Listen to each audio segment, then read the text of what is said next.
ஆண்டவருடைய பரிசுத்த நாமம் மகிமைப்படுவதாக. ஆராதனைக்கு ஆயத்தமாகி அமர்ந்திருக்கும் யாவரையும் ஆண்டவராகிய இயேசு கிறிஸ்துவின் நாமத்தினாலே வாழ்த்தி வரவேற்கிறேன். கர்த்தர் உங்களை ஆசீர்வதிப்பாராக. கடந்த வாரம் முழுவதும் நம்மை கர்த்தர் கண்மணி போல பாதுகாத்தார். ஒவ்வொரு நாள் அற்புதமாய் ஆச்சரியமாய் நடத்தி வருகிறார். அவர் நம்மோடு கூட இருந்து அவர் பலத்த கிரியைகளை, அற்புதங்களை, அதிசயங்களை செய்து கொண்டு வருகிறார். அந்த தேவன் நல்லவராகவே இருக்கிறார். இந்த ஆராதனைக்கு ஆரம்பமாக நாம் எல்லாரும் கண்களை மூடி இந்த பரிசுத்த ஆராதனை கர்த்தர் நமக்கு ஆசீர்வதித்து தருபடியாய் நாம் எல்லாரும் கண்களை மூடி செபிக்க போகிறோம். முழங்கால் படிடுவோமா? கண்களை மூடுவோமா? ஆண்டவரை நோக்கி பார்த்து செபிப்போம். பரிசுத்தமும் கிருபை நிறைந்த எங்கள் பரலோக பிதாவே, இந்த ஆசீர்வதிக்கப்பட்ட வேலைக்காக ஸ்தோத்திரம். இந்த ஆராதனை எங்களுக்கு ஆசீர்வதித்து தாங்க. ஆரம்பம் முதல் முடிவு வரையிலும் நீர் ஆளுகை செய்யும்படியாய் செபிக்கிறோம். ஒரு பழக்க வழக்கமான சடங்காச்சரமான ஆராதனை இல்லாதபடி இந்த நாளிலே நீர் எங்களோடு கூட இடப்படும்படியாய், இந்த ஆராதனை மூலமா எங்களோடு நீர் ஆண்டவருடைய பிரசனத்தை அனுப்பி எங்களை உணர்த்துவிக்கும்படியாய் இந்த கரத்தில் அர்ப்பணிக்கிறோம். ஆண்டவரை ஒவ்வொரு பகுதியை நீர் எங்களுக்கு ஆசீர்வதித்து தரும். பாடல் பகுதி, ஆராதனை பகுதி, அனௌன்ஸ்மெண்ட் பகுதி, செய்தி பகுதி ஒவ்வொன்றையும் கர்த்தர் ஆசீர்வதித்து தரும்படியாய் செபிக்கிறோம். ஆரம்பம் முதல் முடிவு வரையிலும் நீர் ஆளுகை செய்யும். கரத்தில் தாழ்த்து அர்ப்பணிக்கிறோம். இயேசுவின் மூலம் ஜெபம் கேளும் எங்கள் ஜீவனுள்ள நல்ல பிதாவே, ஆமென், ஆமென். Praise the Lord. நம்ம எல்லாருக்கும் தெரிந்த பாடலை பாடி நாம் ஆண்டவர் நாமத்தை மேம்படுத்த போகிறோம். எந்த நாவில் புது பாட்டு எந்த நேசு தருகிறார், ஆனந்தம் கொள்ளுவேன் அவரை நான் பாடுவேன், உயிருள்ள நாள் வரையிலும் என்று சொல்லி பாடி நாம் தேவநாமத்தை மகிமைப்படுத்துவோம்.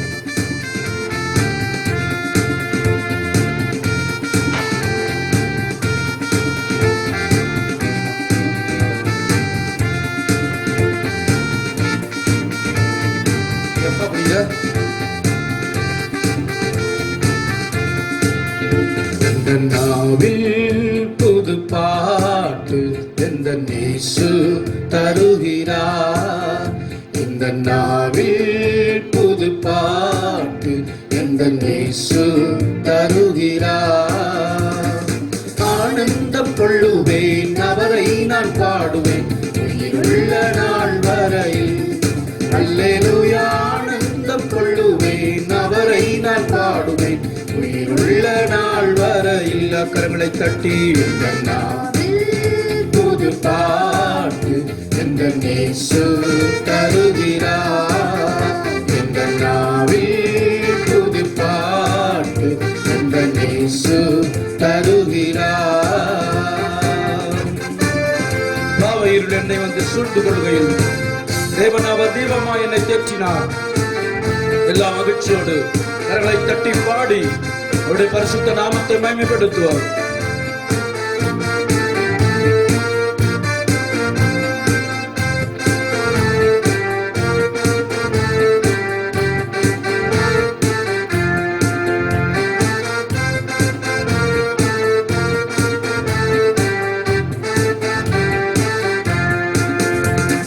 பாவையிருள் என்னை வந்து சூழ்ந்து கொள்கையில் தேவன் அவர் தீபமாய் என்னை தேற்றினார்.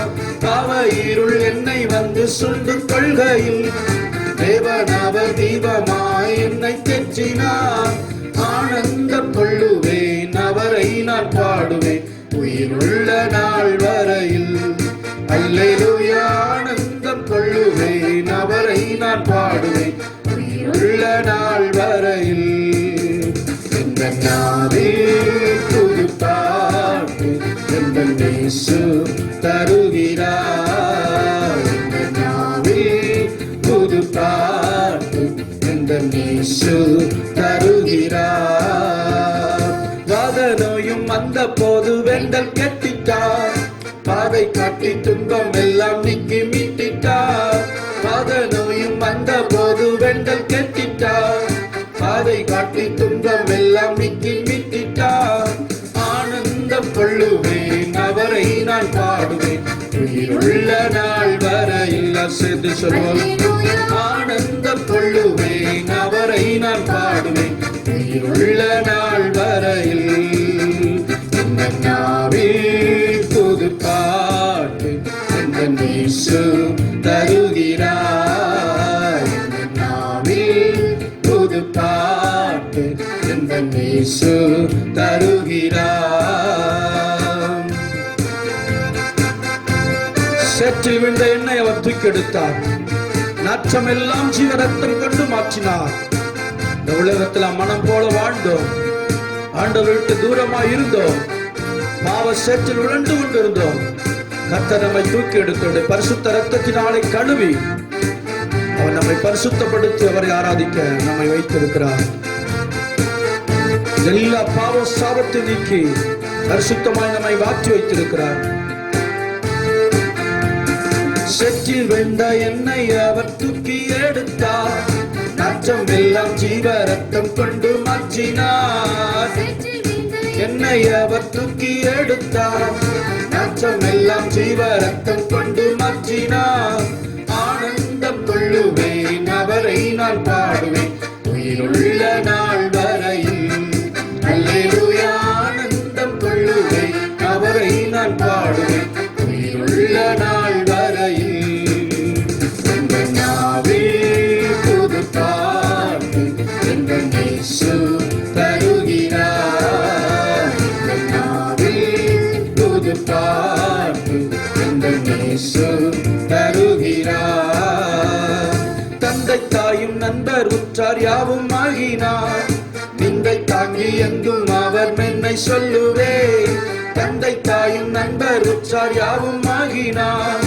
நிந்தை தாங்கி எங்கும் அவர் மென்மை சொல்லுவே. ஆனந்தம் கொள்ளுவேன், அவரை நான் பாடுவேன் உயிருள்ள நாள் வரையில். அல்லேலூயா. ஆனந்தம் கொள்ளுவேன், அவரை நான் பாடுவேன் உயிருள்ள நாள் வரையில். இந்த நாவில் புது பாட்டு எந்த இயேசு தருகிறார். இந்த நாவில் புது பாட்டு எந்த இயேசு தருகிறார். இவ்வுலக பாடு என்ன செய்திடும், அவ்வுலக வாழ்வை காண காத்து நிற்கிறேன். இந்த உலகத்தில் வருகிற எந்த பாடுகளும் நம்மை ஒன்றும் செய்ய முடியாது. தேவனாகிய கர்த்தர் நம்மோடு கூட இருக்கிறபடினாலே நம்மை காத்து ஒரு வழிநடத்த உண்மையுள்ள தெய்வமாக இருக்கிறார். எல்லா மகிழ்ச்சியோடு கரங்களை தட்டி இந்த வார்த்தைகளை சொல்லி பாடுவோம். இவ்வுலக பாடு என்ன செய்திடும், அவ்வுலக வாழ்வை காண காத்து நிற்கிறேன் என்று சொல்லி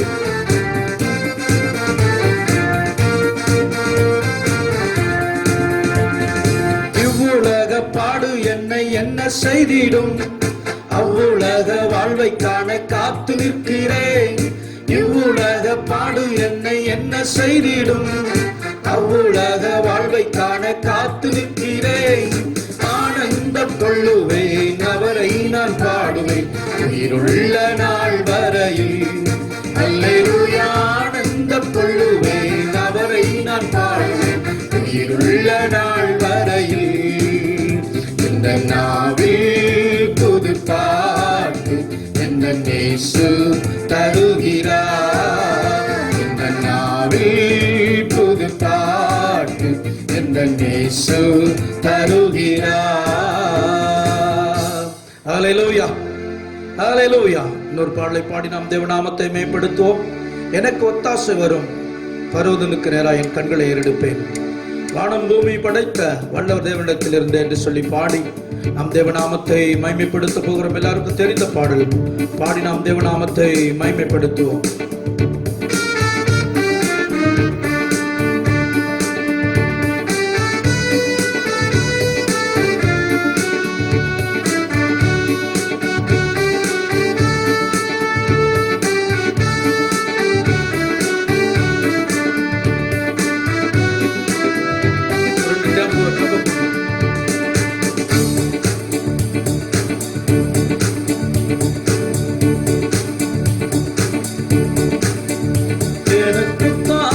வரும் பர்வதம் நேராயின் கண்களை ஏறெடுப்பேன்.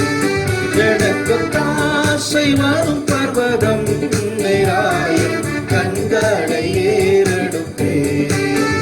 வானமும் பூமியும் படைத்த நல்ல தேவனிடம் இருந்து, வானமும் பூமியும் படைத்த நல்ல தேவனிடம் இருந்து எண்ணுக்கடங்கா நன்மைகள் வரும்.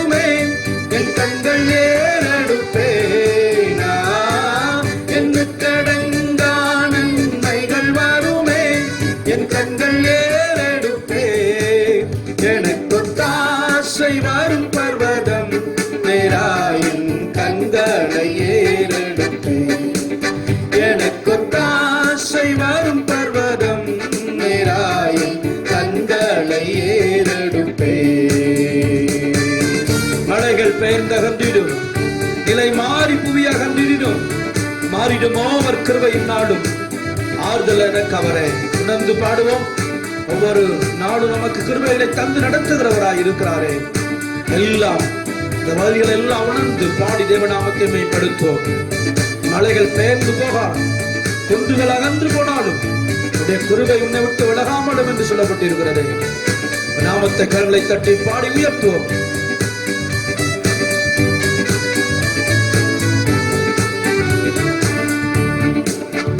மலைகள் பெயர்ந்தகன்றிடினும், நிலை மாறி புவி அகன்றிடினும். மலைகள் பெயர்ந்தகன்றிடினும், நிலை மாறி புவி அகன்றிடினும். மாறிடுமோ அவர் கிருபை என்னாலும், ஆறுதல் எனக்கு அவரே. மாறிடுமோ அவர் கிருபை என்னாலும், ஆறுதல் எனக்கு அவரே. எனக்கொத்தாசை வரும் பர்வதம் நேராயின் கண்களை ஏறெடுப்பேன். எனக்கொத்தாசை வரும் பர்வதம் நேராயின் கண்களை ஏறெடுப்பேன். என் காலை தள்ளாட ஓட்டாய், என்னை காக்கும் தேவன் உறங்கா. எல்லாம் சேர்ந்து சொல்லுவோம். தள்ளாட ஓட்டாய், என்னை காக்கும் தேவன் உறங்கா. இஸ்ரவேலை காக்கும் நல் தேவன் தப்பகல் உறங்காரே. இஸ்ரவேலை காக்கும் நல் தேவன் தப்பகல் உறங்காரே. எனக்கொத்தாசை வரும் பர்வதம் நேராயின் கண்களை ஏறெடுப்பேன். எனக்கொத்தாசை வரும் பர்வதம் நேராயின் கண்களை ஏறெடுப்பேன். எல்லா சொல்ல வட பக்கத்தில் நமக்கு நிழலாய் அவரை இருக்கிறாராம். வருவாமல் காப்பவர் அவரை. சூரியன் பகலில் சந்திரன் இரவில் சேதப்படுத்தாதே என்று சொல்லப்பட்டிருக்கிறது. நம்மை ஒரு நோய் கொள்ளை நோய் நம்மை சேதப்படுத்தாதபடி தேவனாகிய கர்த்தர் ஒவ்வொரு நாளும் பாதுகாத்து வருகிறார். விசுவாசத்தோடு கரங்களை தட்டி பாடி தேவநாமத்தை மேம்படுத்துவோம். வலது பக்கத்துல நிழலா இருக்கிறீங்க ஆண்டவரே, வலுவாதபடி காப்பவர் நீதான் ஆண்டவர் என்று சொல்லுவோம்.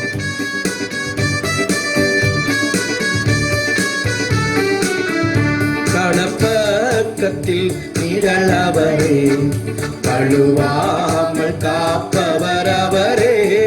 கடப்பக்கத்தில் நிழலவரே, நடுவாமல் காப்பவர் அவரே. சூரியன் பகலில் சந்திரன் இரவில் சேதப்படுத்தாதே. சூரியன் பகலில் சந்திரன் இரவில் சேதப்படுத்தாதே. எனக்கொத்தாசை வரும் பர்வதம் நேராயின் கண்களை ஏறெடுப்பேன். எனக்கொத்தாசை வரும் பர்வதம் நேராயின் கண்களை ஏறெடுப்பேன். தீங்கும் என்னை அணுகாமல், ஆத்துமாவை காக்கும் தேவன். சொல்லுவோம். தீங்கும் என்னை அணுகாமல், ஆத்துமாவை காக்கும் தேவன். பொக்கையும் வரத்தையும் பத்திரமாக காப்பாரே இது முதலாயா. பொக்கையும் வரத்தையும் பத்திரமாக காப்பாரே இது முதலா. எனக்கொத்தாசை வரும் பர்வதம் நேராயின் கண்களை ஏறெடுப்பேன். எனக்கொத்தாசை வரும் பர்வதம் நேராயின் கண்களை ஏறெடுப்பேன். என் காலை தள்ளாட விட்டார். என் காலை எல்லாம் சொல்ல விசுவாசத்தோடு. என்னை காக்கும் தேவன் உறங்கா, என் காலை தள்ளாட ஓட்டா. என்னை காக்கும் தேவன் உறங்கா, இஸ்ரவேலை காக்கும் நல் தேவன் ராப்பகல் உறங்காரே. இஸ்ரவேலை காக்கும் நல் தேவன் ராப்பகல் உறங்காரே. எனக்கும் தாசை வரும் பர்வதம் நேராயின் கண்களை ஏறெடுத்தே. எனக்கும் தாசை வரும் பர்வதம் நேராயின் கண்களை ஏறெடுத்தே. எல்லாருடைய முழங்கால் படிடுவோமா, கண்களை மூடி கர்த்தரை கொஞ்ச நேரம் ஆராதிப்போமா, எல்லா வாய்களை திறந்து ஸ்தோத்திரம் பண்ணுவோமா. ஹல்லேலூயா. என் காலை தள்ளாட ஒட்டி ஆண்டவரே, என்னை காக்கிற தேவன் உறங்காது இருக்கிறதற்காக ஸ்தோத்திரம். வாய்களை திறந்து ஆண்டவர் செய்த நன்மைகள் நினைத்து அவரை எல்லாம் மகிமைப்படுத்துவோமா, ஸ்தோத்திரம் பண்ணுவோமா. எத்தீங்கும் என்னை அணுகாதபடி என் ஆத்துமாவை பாதுகாக்கிற தெய்வமே, உம்மை ஸ்தோத்திரிக்கிறேன். எங்கள் போக்கை வரத்தையும் பாதுகாக்கிறதான தேவனே, உம்மை உயர்த்துகிறோம். ஹல்லேலூயா. உம்மை ஆராதிக்கிறோம், உம்மை தொழுது கொள்கிறோம் ஆண்டவரே, உம்மை போற்றுகிறோம் ஐயா, உம்மை புகழுகிறோம் ஆண்டவரே. எல்லாரும் வாய்களை திறந்து அவருடைய பரிசுத்த நாமத்தை இந்த நாளிலே உண்மையாய் உத்தமத்தோடு உண்மையான இருதயத்தோடு வாய்களை திறந்து அவர் பரிசுத்த நாமத்தை மகிமைப்படுத்துவோம். ஹல்லேலூயா, ஹல்லேலூயா. உங்க சத்தம் உங்க காதுக்கு கேட்கட்டும். கர்த்தரை துதிக்கிற துதி எழும்பட்டும். ஹல்லேலூயா. வானங்களை உண்டாக்கினவரை துதியுங்கள், அவர் கிருபை என்றும் உள்ளது என்று சொல்லப்பட்டு இருக்கிறது. பூமியையும் அண்ட சராசரங்களையும் படைத்தவரை துதியுங்கள், அவர் கிருபை என்றும் உள்ளது. தாழ்வில் நம்மை நினைத்தவரை துதியுங்கள், அவர் கிருபை என்றும் உள்ளது என்று சொல்லப்பட்டு இருக்கிறது. ஸ்தோத்திரம் பண்ணி மகிமைப்படுத்துவோமா. பூமியின் குடிகளே, நீங்கள் எல்லாரும் கம்பீரமாய் கர்த்தரை பாடி மகிமைப்படுத்துங்கள் என்று சொல்லப்பட்டு இருக்கிறது. வாய்களை திறந்து எல்லாரும் தேவநாமத்தை மகிமைப்படுத்துவோம். இயேசுவே, மை ஸ்தோத்தரிக்கிறோம், ஸ்தோத்தரிக்கிறோம், ஸ்தோத்தரிக்கிறோம். சிறு பிள்ளைகள், வாலிபர்கள், பெரியவர்கள் எல்லாரும் சேர்ந்து வாய்களை திறந்து தேவனை கொஞ்ச நேரம் விடுதலையோடு மனதார துதிங்க. ஹல்லேலூயா. ஓ பரலோக தேவனே, பரிசுத்தமுள்ள ராஜனே, உம்மை துதித்து மகிமைப்படுத்துகிறோம். ஹல்லேலூயா. இயேசுவே, மக்கு ஸ்தோத்திரம், ஸ்தோத்திரம், ஸ்தோத்திரம். மகிமையின் தேவனே, உம்மை துதிக்கிறோம். ஹல்லேலூயா. நன்றி நிறைந்த உள்ளத்தோடு எல்லாரும் வாய்களை திறப்போமா, துதிப்போமா. ஹல்லேலூயா, ஹல்லேலூயா. நன்றி நிறைந்த உள்ளத்தோடு ஸ்தோத்திரம், ஸ்தோத்திரம். மகிமையின் தேவனே, மாட்சிமையின் தேவனே, மகத்துவமானவரே, எங்களை எல்லாம் பாதுகாத்தவரே, எம்மட்டுமாய் நடத்துகிறவரே, எல்லா தேவைகளையும் சந்திப்பவரே, உம்மை துதித்து மகிமைப்படுத்துகிறோம். ஹல்லேலூயா, ஹல்லேலூயா. எல்லா வாய்களை திறந்து ஸ்தோத்திரம் பண்ணுவோமா. பரலோக தேவனே, பரிசுத்தமுள்ள ராஜனே, உம்மை துதித்து மகிமைப்படுத்துகிறோம். ஹல்லேலூயா, ஹல்லேலூயா. நன்றி அப்பா, உம்மை ஸ்தோத்திரிக்கிறோம் ஆண்டவரே. ராஜாதி ராஜாவே, உம்மை துதிக்கிறோம் ஆண்டவரே. வல்லவரே, உமக்கு ஸ்தோத்திரம் ஆண்டவரே. ஹல்லேலூயா. நன்றி நிறைந்த உள்ளத்தோடு நாங்கள் உம்மை துதிக்கிறோம். இயேசு ராஜா, உமக்கு ஸ்தோத்திரம் ஆண்டவரே. ஆத்துமாவே, நீ நன்றி சொல்லு முழு உள்ளத்தோடு. ஆத்துமாவே, நீ நன்றி சொல்லு முழு உள்ளத்தோடு. கர்த்தர் செய்த நன்மைகளை ஒரு நாளும் மறவாதே. என் கர்த்தர் செய்த நன்மைகளை ஒருபோதும் மறவாதே. சங்கீதக்காரன் தாவீது ஆண்டவனுக்கு செய்த எல்லா நன்மைகளை சொல்லி துதிப்பதற்காக, என் ஆத்துமாவே நீங்கள் எல்லாரும் கர்த்தரை துதிங்கள் என்று சொல்லி அவர் உயர்த்துகிறதை பார்க்க முடியும். முழு உள்ளத்தோட, முழு ஆவியோட, முழு ஆத்துமாவோட எதை செய்தாலும் அவருக்காக 100% முழு உள்ளத்தோடு செய்ய வேண்டும் என்று வேத வசனம் நமக்கு சொல்லுகிறது. எல்லா வாய்களை திறந்து கர்த்தர் செய்த நன்மைகளை நினைத்து, அவர் பாராட்டின கிருபைகளை நினைத்து, இம்மட்டுமாய் நம்மோடு கூட இருந்து நம்மை நடத்தின விதத்தை நினைத்து வாய்களை திறந்து ஸ்தோத்திரம் பண்ணுங்க. ஆண்டவரே, உம்மை துதித்து மகிமைப்படுத்துகிறோம். எங்களை எல்லாவற்றிலும் இன்று நாள் வரையிலும் எங்களை எல்லாவற்றிலும் பாதுகாத்தவரே, எல்லாவற்றிலும் நடத்தினவரே, எல்லா தேவைகளையும் சந்தித்தவரே, பலவீனத்தை மாற்றினவரே, உம்மை ஸ்தோத்தரிக்கிறோம். எல்லாம் சேர்ந்து துதித்து மகிமைப்படுத்துவோம். ஹல்லேலூயா. என் கர்த்தர் செய்த நன்மைகளை ஒரு நாளும் மறவாதே. என் கர்த்தர் செய்த கரங்களை தட்டி மகிழ்ச்சியோட ஆத்துமாவே நீ நன்றி சொல்லு முழு உள்ளத்தோடே. ஆத்துமாவே நீ நன்றி சொல்லு முழு உள்ளத்தோடே. குற்றங்களை மன்னித்தாரே, நோய்களை நீக்கினாரே. குற்றங்களை மன்னித்தாரே, நோய்களை நீக்கினாரே. படுகுழியில் நின்று மீட்டாரே, ஜீவனை மீட்டாரே. படுகுழியில் நின்று மீட்டாரே, ஜீவனை மீட்டாரே. சென்று கர்த்தர் செய்த ஒரு நாளும் மறவாதே. எல்லாம் சென்று கர்த்தர் செய்த நன்மைகளை ஒருபோதும் மறவாதே. ஆத்துமாவே ஆத்துமாவே நீ நன்றி சொல்லு முழு உள்ளத்தோடே. ஆத்துமாவே நீ நன்றி சொல்லு. இளமை கழுகு போல புதிதாக்கி மகிழ்கின்றான்.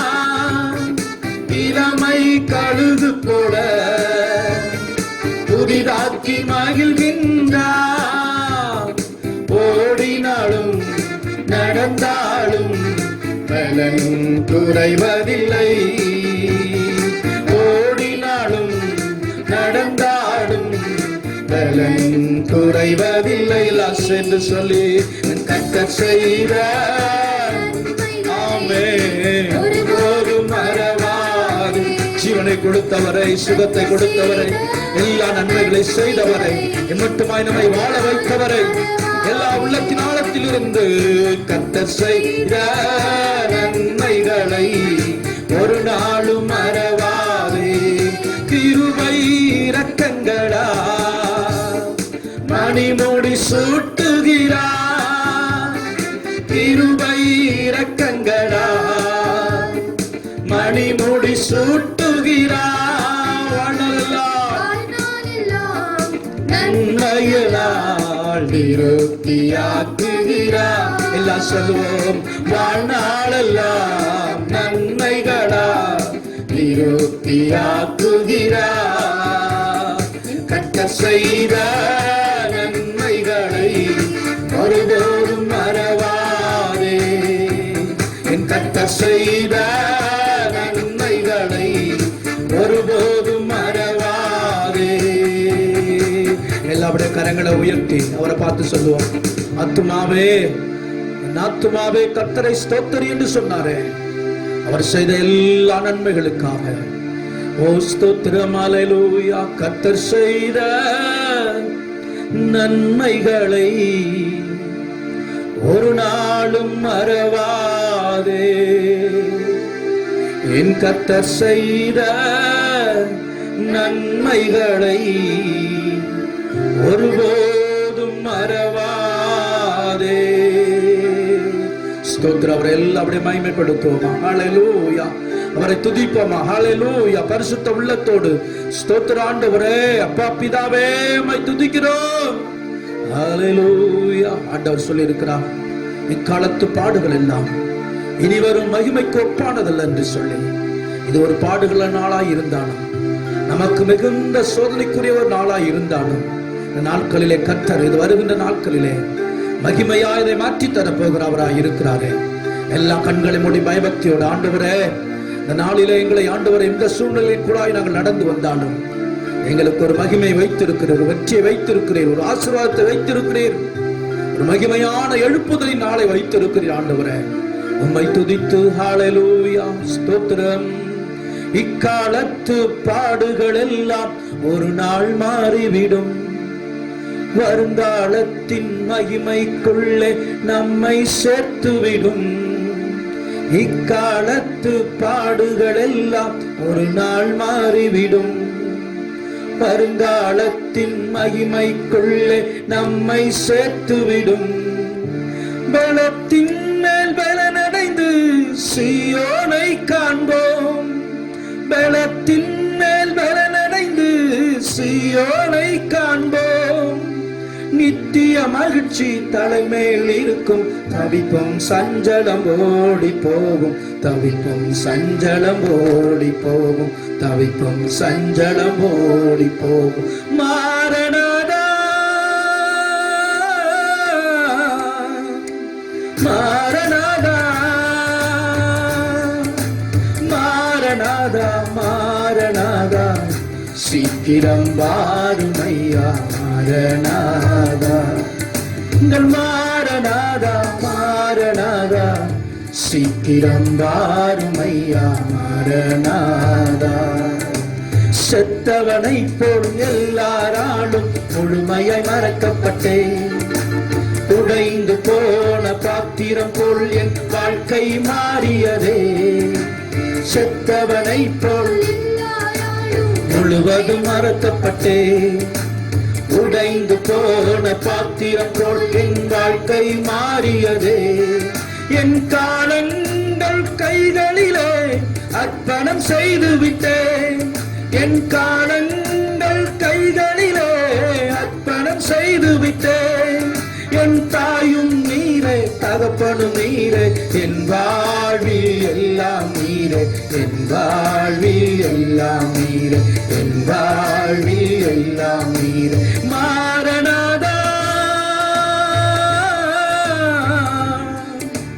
மாரநாதா மாரநாதா மாரநாதா சீக்கிரம் வாருமையா மாரநாதா. எங்கள் மாரநாதா மாரநாதா சீக்கிரம் வாருமையா மாரநாதா. 1000 பேர்கள் ஆறுதல் சொன்னால் ஆறுதல் ஆகுமா? இந்த உலகமே என்னை நேசித்தாலும் நேசம் ஈடாகுமா? 1000 பேர்கள் ஆறுதல் சொன்னால் ஆறுதல் ஆகுமா? இந்த உலகமே என்னை நேசித்தாலும் நேசம் ஈடாகுமா? உம்மை போல நேசிக்க யாருண்டு உலகில்? உம்மை போல நேசிக்க யாருண்டு உலகில்? என் பேச்சும் நீரே மூச்சும் நீரே. உயிரோடு கலந்தீரே. உயிரோடு கலந்தீர். உயிரோடு கலந்தீர். மாரநாதா மாரநாதா என் மாரநாதா மாரநாதா சீக்கிரம் வாருமையா மாரநாதா. மாரநாதா மாரநாதா சீக்கிரம் வாருமையா மாரநாதா. எல்லா 2 கரங்களை கூப்பி எத்தனையோ பேர் ஆறுதல் சொன்னாலும் ஆறுதலுக்கு ஈடாகாத ஆண்டவரே. உலகமே எங்களை நேசித்தாலும் உங்களுடைய நேசத்துக்கு ஈடாகாத ஆண்டவரே. என் வாழ்க்கையில கர்த்தர் எல்லாவற்றையும் அறிந்திருக்கிறீர் ஆண்டவரே. அறிந்திருக்கிறீயா? தூரத்தில் இருந்து என்னுடைய நினைவுகளை அறிந்திருக்கிறேன் என்று சொல்லப்பட்டிருக்கிறது. இந்த உலகத்திலே செத்தவனை போல நான் மறக்கப்பட்டிருக்கிறேன். அநேகராலே உடைக்கப்பட்டிருக்கிறேன். அநேகராலே வெறுக்கப்பட்டிருக்கிறேன். எல்லாவற்றையும் எங்களுக்கு பாதுகாத்து வழிநடத்துகிறவர் நீர் ஒருவரே ஆண்டவரே. நீர் எங்கள் தஞ்சமானவர். நீர் எங்கள் கோட்டையானவர். நீர் எங்களுக்கு அரணானவர் ஆண்டவரே. மகிமைக்குள்ள எங்களை கொண்டு போய் சேர்க்கிறவராய் இருக்கிறேன். எல்லா கரங்களை உயர்த்தி ஹalleluya ஹalleluya ஸ்தோத்திரம் ஆண்டவரே. இயேசு ராஜா உம்மை துதிக்கிறோம். மகிமையின் ராஜாவே, மகத்துவமானவரே, உம்மை ஸ்தோத்திரிக்கிறோம். ஹalleluya ஹalleluya. நன்றி அப்பா, உம்மை துதிக்கிறோம். இயேசு ராஜா உமக்கு ஸ்தோத்திரம். ஹalleluya ஹalleluya ஹalleluya. மகிமையின் தேவனே, மாட்சிமையின் தேவனே, மகத்துவமானவரே, உம்மை ஸ்தோத்திரிக்கிறோம் ஸ்தோத்திரிக்கிறோம் ஸ்தோத்திரிக்கிறோம். வல்லமையுள்ள தேவனே, உம்மை துதிக்கிறோம் ஆண்டவரே. யெகோவா ஈரே, தந்தையாம் தெய்வம், நீர் மாத்திரம் போதும் எனக்கு. யெகோவா ரஃபா, சுகம் தரும் தெய்வம், உம் தழும்புகளால் சுகமானோம் என்று சொல்லி பாடி அவர் நாமத்தை மகிமைப்படுத்த போகிறோம். அப்படியே ஆராதிக்க போகிறோம். ஹalleluya யெகோவாயீரே தந்தையாம் தெய்வம், நீர் மாத்திரம் போதும் எனக்கு. யெகோவா ராஃபா சுகம் தரும் தெய்வம், உம் தழும்புகளால் சுகமானோ.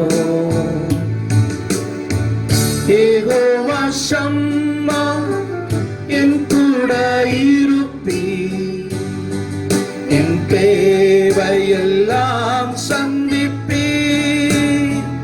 யெகோவா ஷம்மா என் கூட இருப்பீர், என் தேவையெல்லாம் சந்திப்பீர்.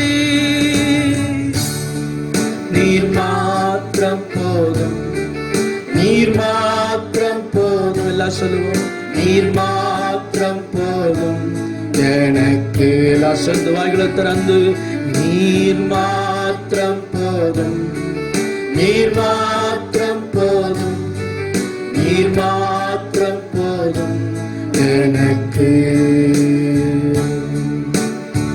யெகோவா எலோஹிம் சிருஷ்டிப்பின் தேவனே, உம் வார்த்தையால் உருவாக்கினீ.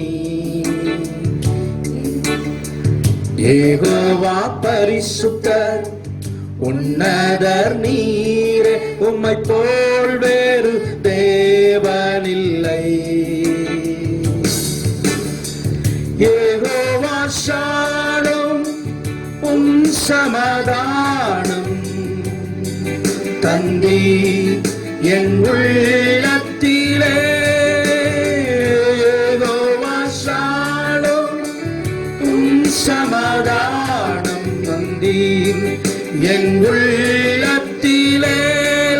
நீர் மாத்திரம் போதும், நீர் மாத்திரம் போதும், நீர் மாத்திரம் போதும், நீர் மாத்திரம் போதும் எனக்கு. நீர் மாத்திரம் போதும். எல்லா வாய்களை திறந்து சத்தமாய், நீர் மாத்திரம் போதும் எனக்கு. இந்த கரங்களை கூப்பி ஆண்டவர் சமூகத்தில் என் தழும்புகளால் எங்களை குணமாக்குறீ ஆண்டவரே. எங்கள் காயங்கள் எல்லாம் ஆற்றுகிற தேவனே, உம்மை ஸ்தோத்திரிக்கிறோம் ஐயா, உம்மை துதிக்கிறோம் ஆண்டவரே, உம்மை மகிமைப்படுத்துகிறோம் ஐயா. ரெண்டு கரங்களை கூப்பி பரிசுத்த நாமத்தை மகிமைப்படுத்துவோமா ஆண்டவரே. எங்கள் உள்ளத்தில் இருக்கிற எல்லா காயங்களையும் தழும்புகளால் குணமாக்குகிற தெய்வம், உம்மை ஸ்தோத்திரிக்கிறோம் ஐயா.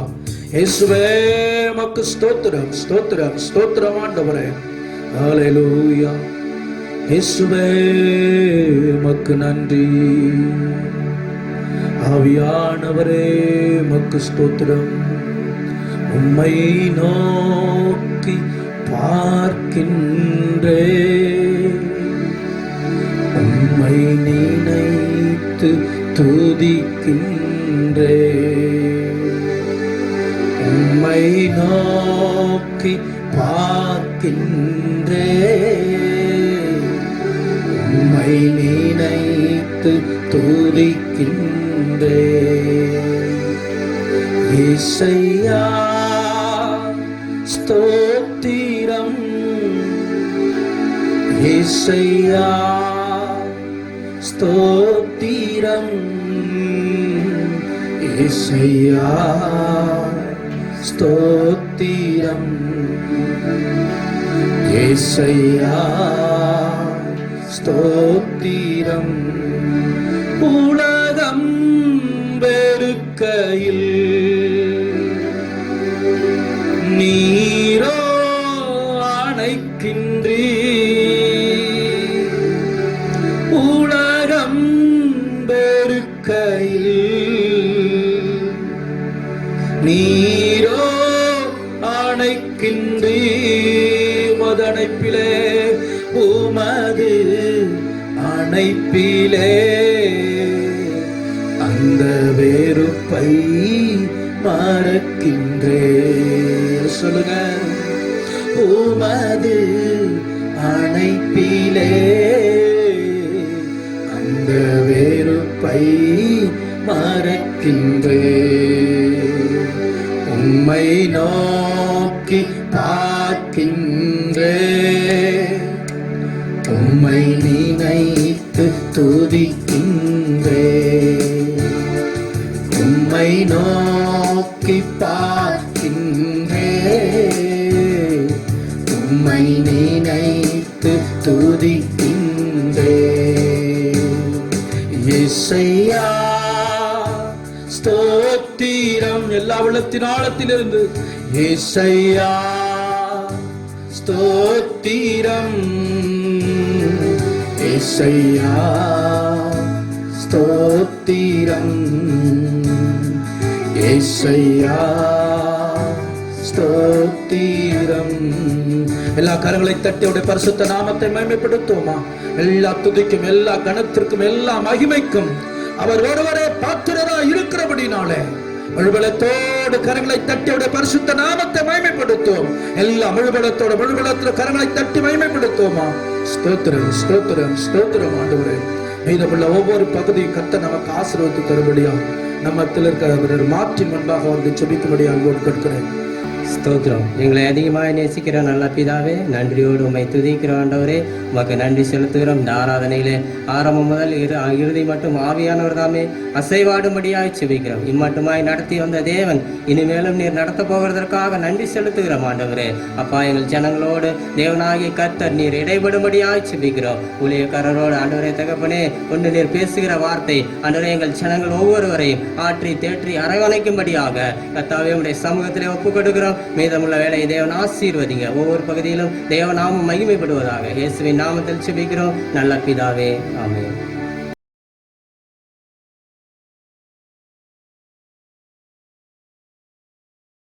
ஆண்டவராகிய இயேசு கிறிஸ்துவின் நாமத்தினாலே மறுபடியும் உங்களுக்கு நாங்கள் சபையின் சார்பாக வாழ்த்துக்களை தெரிவித்துக் கொள்கிறோம். எல்லோரும் சந்தோஷமா இருக்கீங்களா? பக்கத்தில் இருக்கிறவங்களை கையை பிடிச்சி சந்தோஷமா இருக்கிறீங்களா கேளுங்க. ஆமென். கர்த்தர் இதுவரை நம்மை பாதுகாத்து சுகபத்திரத்தோடு நம்மை காத்து வருகிறார். அப்படி நாமம் பரிசுத்தப்படுவதாக. ஒவ்வொரு புதன்கிழமை தோறும் நடக்கிற சங்கிலி தொடர் ஜெபத்தில் நீங்கள் தொடர்ந்து உங்கள் நேரங்களில் ஜெபிப்பீர்கள் என்று நாங்கள் விசுவாசிக்கிறோம். நிறைய நாட்கள் ஆலயம் திறக்கப்படாமல் பூட்டப்பட்டிருக்கிறது. எனவே தொடர்ந்து சபைக்காக, ஊழியங்களுக்காக, ஊழியக்காரர்களுக்காக, தேசத்திற்காக தொடர்ந்து நீங்கள் தேவ சமூகத்தில் ஜெபியுங்கள். கர்த்தர் சீக்கிரத்தில் நமக்கு நன்மை செய்ய அவர் உண்மையுள்ளவராய் இருக்கிறார். ஒரு காணிக்கை பாடலை நாம் கேட்கும்போது கர்த்தருக்காக நம்முடைய காணிக்கையை செலுத்தலாம். அதற்கு முன்பாக கரங்களில் காணிக்கை எடுத்து வைத்துக் கொள்ளுங்கள். கண்களை மூடி நாம் ஜெபிப்போம். ஸ்தோத்திர ஆண்டவரே, மகா இரக்கமுள்ளவரே, நாங்கள் உம்மை நன்றியோடு துதிக்கிறோம். உற்சாகமாய் கொடுக்கிறவனிடத்தில் தேவன் பிரியமாய் இருக்கிறார் என்ற வேத வசனத்தின்படி இந்த நாளிலும் கூட கர்த்தாவே அப்பா உமக்காக கொடுக்க தங்கள் வருமானத்துல, தங்களுடைய சம்பாத்தியத்துல ஆண்டவரே ஸ்தோத்திரம் உமக்கு கொடுக்க எடுத்து வைத்திருக்கிற காணிக்கையை கர்த்தர் ஆசீர்வதிப்பீராக. 6 நாட்களும் ஆண்டவரே வேலைகளை கொடுத்தீர், வருமானங்களை கொடுத்தீர். அதற்காக நாங்கள் உம்மை நன்றியோடு துதிக்கிறோம். நல்ல பலனை கொடுத்ததற்காக ஸ்தோத்திரம் அப்பா. உமக்காக கொடுக்க ஒரு பாக்கியத்தையும் கர்த்தர் கொடுத்ததுக்காக உம்மை நன்றியோடு துதிக்கிறோம். ஆண்டவரே, மீதம் இருக்கிற நாட்கள் எல்லாம் அற்புதமாய் உம்முடைய பிள்ளைகளுடைய தேவைகளை கர்த்தர் நீ சந்தித்து நீ நடத்தும்படியாய் நாங்கள் ஜெபிக்கிறோம். நீர் அப்படி செய்வதற்காக நன்றி. இயேசுவின் நாமத்தில் கேட்கிறோம் பிதாவே, ஆமென்.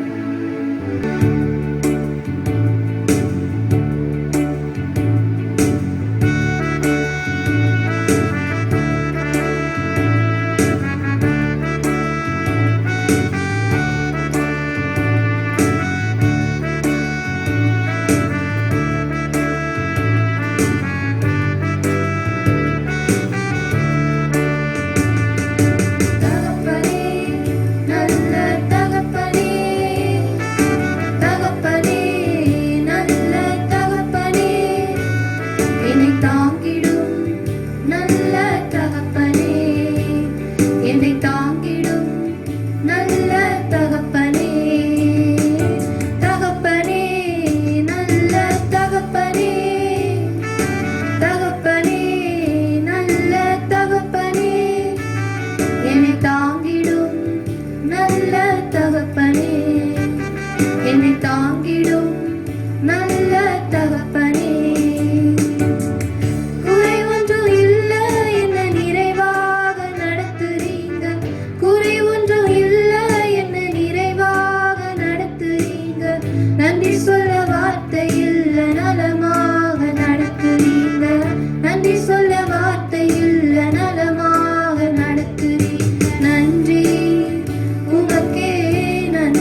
என்னை தாங்கிடும் நல்ல தகப்பனே.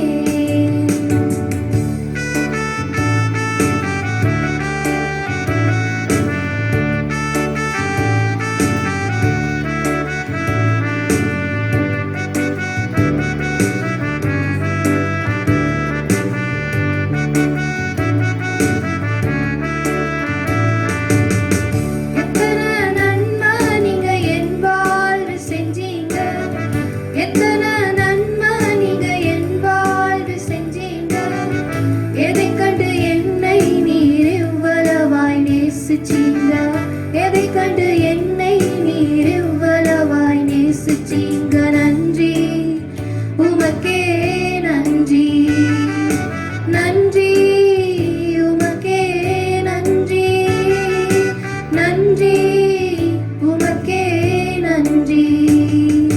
தகப்பனே நல்ல தகப்பனே, தகப்பனே நல்ல தகப்பனே, என்னை தாங்கிடும் நல்ல தகப்பனே, என்னை தாங்கிடும் நல்ல தகப்பனே. தகுதிக்கு மிஞ்சி நீங்க நன்மையால நிரப்புறீங்க, தகுதிக்கு மிஞ்சி நீங்க நன்மையால நிரப்புறீங்க. உதவாத என் மேல் நீர் உண்மையாக இருக்கிறீங்க, உதவாத என் மேல் நீர் உண்மையாக இருக்கிறீங்க. நன்றி உமக்கே நன்றி, நன்றி உமக்கே நன்றி, நன்றி உமக்கே நன்றி.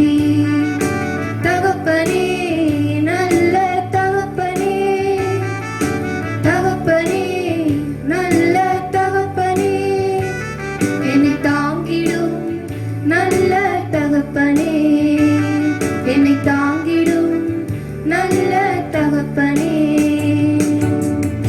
இந்த வாரத்திலும் பிறந்தநாள் திருமண நாளை காண்கிற பிள்ளைகளுக்காக நாம் ஜெபிக்க போகிறோம். இருக்கிற இடத்தில் பிறந்தநாள் திருமண நாள் காண்கிற பிள்ளைகள் தலைகளை தாழ்த்தி ஜெபத்தோடு காத்திருங்கள். நம்முடைய பாஸ்டர் அவர்கள் நம்முடைய ஆசீர்வாதத்திற்காக வந்து ஜெபிப்பார்கள். ஆண்டவருடைய பரிசுத்த நாமம் மகிமைப்படுவதாக. பிறந்த நாள் திருமண நாள் காண இருக்கிற பிள்ளைகளை வாழ்த்தி ஆசீர்வதிக்கிறோம். நாம் கண்களை மூடி ஜெபம் பண்ணுவோம். ஸ்தோத்திரம். பரிசுத்தமும் கிருபை நிறைந்த எங்கள் பரலோக பிதாவே, இந்த ஆசீர்வதிக்கப்பட்ட வேலைக்காக ஸ்தோத்திரம். இந்த நாளிலும் இந்த வாரங்களிலும் திருமண நாளை பிறந்த நாளை காண இருக்கிற எங்கள் பிள்ளைகளை நாங்கள் வாழ்த்தி ஆசீர்வதித்து ஜெபிக்கிறோம். விசேஷமாய் பிராங்க்லினுக்காக, கிரேஸ்லினுக்காக ஜெபிக்கிறோம். திருமண நாளை காண இருக்கிற பிள்ளைகளை நாங்கள் வாழ்த்தி ஆசீர்வதிக்கிறோம். ஒவ்வொரு பிள்ளைகள் மீது உங்களுடைய பரிசுத்த கரம் இருக்கட்டும் ஆண்டவரே. திருமணத்திலே நினைத்த நாளிலிருந்து இந்த நாள் வரையில் கர்த்தர் இந்த பிள்ளைகளை அற்புதமாய் நடத்துகிறதற்காக ஸ்தோத்திரம். பிறந்த நாளை காண்கிற பிள்ளைகளை நீர் ஆண்டவரை ஆசீர்வதிப்பதற்காக ஸ்தோத்திரம். கடந்த வருடத்தை காட்டில் இந்த வருடத்தில் நம்முடைய பிள்ளைகள் அனைவருக்கும் நல்ல சுகபலன் ஆரோக்கியத்தை தந்து நடத்தும். விருப்பங்கள் வாஞ்சைகள் நிறைவேற்றப்படட்டும் ஆண்டவரே. நம்முடைய சமூகத்திலே ஜெபித்துக் கொண்டிருக்கிற காரியத்திலே கர்த்தர் நன்மை செய்யும்படியாய் ஜெபிக்கிறோம். அவன் என் நாமத்தை அறிந்திருக்கிறபடினாலே உயர்ந்த அடைக்கலத்திலே வைப்பேன் என்ற வேத வசனத்தின்படி உடைய பிள்ளைகளை பல மேன்மைகளை தந்து உயர்வுகளை தந்து நீர் ஆசீர்வதிக்கும்படியாய் ஜெபிக்கிறோம். கடந்த வருடத்தை காட்டில் இந்த வருடத்தில் அதிகமாய் கர்த்தரோடு சேர்ந்து நடக்கிறவர்களாய், அவர் மீது இன்னும் அன்பு செலுத்துகிறவராய், அவரை முன்பாக நிறுத்தி நோக்குகிறவர்களாய் நீ மாற்றும்படியாய் ஜெபிக்கிறோம் ஐயா. ஒவ்வொருவருடைய கிருபைக்குள் மறைத்துக் கொள்ளும் ஆண்டவரே. ஆண்டவரே, உடைய பிள்ளைகளை ஒவ்வொருவரையும் பேர் பேராக நீர் ஆசீர்வதித்து உயர்த்தும். கர்த்தருடைய கிருபைக்குள் ஒப்பு கொடுத்து ஜெபிக்கிறோம். உங்கள் ஆத்துமா வாழ்வது போல எல்லாவற்றிலும் வாழ்ந்து சுகமா இருக்க விரும்புகிறேன் என்ற வேத வசனத்தின்படி எல்லாவற்றிலும் வாழ்ந்து மகிழ்ச்சியாய் இருக்க கர்த்தர் உதவி செய்யும். ஆசீர்வதி. இயேசுவின் மூல ஜெபம் கேளும் எங்கள் ஜீவனுள்ள நல்ல பிதாவே. ஆமென், ஆமென். God bless you. கர்த்தர் உங்களை ஆசீர்வதிப்பாராக. ஆமென். இப்பொழுது நம்முடைய தேசத்துக்காக கூட நாம் ஜெபிப்போம். நம்முடைய தேசத்திற்காக நாம் ஜெபிக்கிறதுல கடமைப்பட்டிருக்கிறோம். அது கர்த்தருக்கு பிரியமான ஒன்று. தேசத்திற்காக ஜெபிப்பது கர்த்தருக்கு பிரியமான ஒன்று. எனவே நாம் தேசத்திற்காக ஜெபிப்போம். இருக்கிற இடத்துல முழங்கால் படியிட்டு கர்த்தர் நம்முடைய தேசத்தை ஆசீர்வதிக்கும்படியா, பாதுகாக்கும்படியா, ரட்சிக்கும்படியா நடுவில் இருக்கிற தாமஸ் அவர்கள் வந்து தேசத்திற்காக ஜெபத்தை ஏறெடுப்பார்கள். பரிசுத்தம் நல்ல ஆண்டவரே, பரலோக பிதாவே, இந்த ஆசீர்வதிக்கப்பட்டதான ஜெப வேலைக்காக நன்றியோடு துதிக்கிறோம். ஆண்டவரே, தகப்பனே ராஜா, எங்களுடைய இந்திய தேசத்துக்காக தேவ சமூகத்தில் வருகிறோம் ஆண்டவரே. தகப்பன் ஆண்டவர் ராஜா, ஆண்டவரே எங்கள் தேசத்திலே கத்தாவே நீர் எங்களை தகப்பன் ஆண்டவரை வைத்திருக்கிறதான நோக்கத்தை நாங்கள் அறிந்தவர்களாக தேசத்தினுடைய நன்மைக்காக தேவன் ஆண்டவரே ஒவ்வொரு நாளும் தகப்பன் எங்களுடைய தனிப்பட்ட வாழ்க்கையில தேவன் விரும்புகிற பிரகாரமாக உண்மையுத்தமத்தோடு கூட நாங்கள் ஜெபம் பண்ண எங்களுக்கு நல்ல கிருபைகளை கொடுங்க ஆண்டவரே. தேசத்தில் காணப்படுகிறதான எல்லா அருவருப்புகளை மன்னிப்பீராக, எல்லா பாவமான கிரியைகளை தேசத்திலிருந்து அகற்றி போடுவீராக. உங்கள் திருரத்தத்தினாலே ஒரு விசை கழுவி எங்களை பரிசுத்தப்படுத்தி எங்கள் தேசத்தில் தேவ சித்தத்தை நிறைவேற்றும்படியாய் நம்முடைய எழுப்பதின் அக்கினி ஊற்றும்படியாய் ஆண்டவரே தேவ சமூகத்தை நாங்கள் மன்றாடி செபிக்கிறோம் ஆண்டவரே. காலங்காலமாக கிரியை செய்து கொண்டிருக்கிற பொல்லாத சத்துடைய வல்லமைகளை நாங்கள் இயேசுவின் நாமத்தில் நாங்கள் கட்டிந்து கொள்கிறோம் சுவாமி ஆண்டவரே. எங்கள் தேசத்தின் மேலே இறக்க உங்கள் கிருபை இறங்கட்டும் ஆண்டவரே. 138 கோடி மக்களையும் இந்த கரத்தில் ஒப்புக் கொடுக்கிறோம். 4675 ஜாதி பிரிவு மக்களையும் 1700க்கும் மேற்பட்ட மொழி பேசுகிற இன மக்களையும் ஆண்டவரே நம்முடைய திருக்கரத்தில் ஒப்புக் கொடுக்கிறோம் தகப்பன் ஆண்டவரே. அப்பா தகப்பனே, இருளில் இருக்கும் ஜனங்கள் பெரிய வெளிச்சத்தை கண்டது போல தேவன் ஆண்டவராஜா ஒவ்வொருவரும் அறிந்து கொள்ளத்தக்கதாக தேவனின் ஜனங்களோடு கூட இடைப்படும் ஆண்டவரே. நான் கர்த்தர் மாம்சமான யாவர் மேலும் என் ஆவியை ஊற்றுவேன் சொன்ன தேவன் கனவு வழியாக, தரிசனங்கள் மூலியமாக, சொப்பனங்கள் மூலியமாக, வானொலி தொலைக்காட்சி ஊழியங்கள் மூலியமாக, டிராக்ஸ் ஊழியங்கள் மூலியமாக, அற்புத அடையாளங்கள் மூலியமாக தேவன் ஆண்டவரே என் ஜனங்களோடு கூட இடைப்படுங்க சுவாமி. ஒரு காலத்தில் நாங்களும் அறியாதபடி ஆண்டவரே இருளின் அந்தகாரத்தில் கிடந்த பொழுது பாவ சாபத்திற்குள்ளாக தேவன் ஆண்டவரே அடைக்கப்பட்டிருந்த பொழுது தேவன் ஆண்டவரே எங்களை தேடி வந்து மீட்டெடுத்த தெய்வம், முகதாட்சியம் இல்லாதவர், பட்சாபதம் இல்லாத தேவன் ஆண்டவரே தகப்பனே. எங்களுடைய இந்திய தேச மக்கள் முழுவதுக்கும் கர்த்தர் நீங்க இரக்கம் பாராட்டும்படியாக நன்றியோடு துதிக்கிறோம் ஆண்டவர் ராஜா. எங்களுக்கு கொடுக்கப்பட்ட ஒவ்வொரு மாநிலங்களையும் கர்த்தர் நீங்க ஆசீர்வதிப்பீராக ஆண்டவரே. தேவ கரம் ஆண்டு ஒவ்வொரு மாநிலத்திலும் ஆசீர்வாதம் வரட்டும் ஆண்டவரே. இந்த கொரோனா வைரஸ்னாலே தகப்பனே பாதிக்கப்பட்டிருக்கிற ஒவ்வொரு ஆத்துமாக்களையும் கரத்தில் ஒப்புக் கொடுக்கிறோம் ஆண்டவரே. உயிருக்கு போராடி கொண்டிருக்கிற ஒவ்வொரு மேலும் தேவ கரம் இறங்கட்டும் சுவாமி ஆண்டவரே. அதற்காக பணிவிடை செய்கிற ஒவ்வொரு டாக்டர்ஸையும் ஆண்டவர் தகப்பனே, நர்ஸ்மார்களையும் ஆண்டவரே, பணிவிடை தூய்மை தகப்பனே, தூய்மை பணியாளர்களையும் ஆண்டவர் தகப்பனே, அரசாங்க அதிகாரிகள் ஒவ்வொருவரையும், மருத்துவர் ஒவ்வொருவரையும் கரத்தில் ஒப்புக் கொடுக்கிறோம். ஒவ்வொரு நீர் ஆசீர்வதிங்க தகப்பன் ஆண்டவரே. அப்பா தகப்பனே எந்த பாதிப்பு வராதபடி கர்த்தர் நீங்க சீக்கிரத்துல இந்த தகப்பனை பெரிய பாதிப்புல எங்க தேசத்தை விடுவிக்க போவதற்காக நமக்கு நன்றி செலுத்துகிறோம். ஜனாதிபதிக்காக, துணை ஜனாதிபதிக்காக, பிரதமருக்காக, ஒவ்வொரு முதலமைச்சர்களுக்காக, ஒவ்வொரு கவர்னர்களுக்காக, எம்பி எம்எல்ஏக்களுக்காக, மத்திய மாநில ஆண்டவர் தகப்பன் ஆண்டவரே அமைச்சர்களுக்காக, அதிகாரிகளுக்காக தேவ சமூகத்தில் வருகிறோம் ஆண்டவரே. தேசத்துக்கு நன்மை செய்யக்கூடிய நல்ல ஞானத்தையும் நல்ல தகப்பனை ஆண்டவரே தயவுகளை கர்த்தருக்கு நீங்க கட்டடும்படியா தேவ சமூகத்தில் ஒப்புக் கொடுக்கிறோம். எங்க தேசத்தில் காணப்படுகிற எல்லா குட்டி வெறியிலிருந்து தகப்பன் ஆண்டவரே, வேசித்தன உபச்சாரத்திலிருந்து ஆண்டவரே, பாவ வல்லமிலிருந்து, சாபத்தின் வல்லமிலிருந்து ஆண்டவரே எங்க தேசத்தை நீங்க விடுவிக்கும்படியா தேவ சமூகத்தில் மன்றாடி செபிக்கிறோம். எனங்களுடைய எல்லா அக்கிரமங்களையும் மன்னிங்க சுவாமி. எங்க தேசத்துக்கு இறங்குங்க. பாவம் பெருகினத்தில் உங்க கிருபை பெருகின்றபடி தேவன் ஆண்டவரே எங்க தேசத்தை உங்களுடைய திருக்கரத்தில் ஒப்புக் கொடுக்கிறோம். உங்க திருரத்தத்தினாலே கழுவி நீ பரிசுத்தப்படுத்தும். நேகர் மனம் திரும்ப தேவநாமம் மகிமைப்பட உதவி செய்யும். ரட்சகர் மீட்பருமாகிய இயேசுவின் நாமத்தில் ஜெபிக்கிறோம் நல்ல பிதாவே, ஆமென். இப்பொழுது நாம் ஆண்டவருடைய வார்த்தை கேட்க போகிறோம். வனாந்தரத்தில் இருக்கிற நமக்கு ஒரு ஜீவ தண்ணீராக தேவனுடைய வார்த்தை இருக்கிறது. எனவே தேவனுடைய வார்த்தையை சுமந்து வருகிற நம்முடைய தாமஸ் ஐயா அவர்களை கரங்களை தட்டி நாம் எல்லாரும் வரவேற்கலாம்.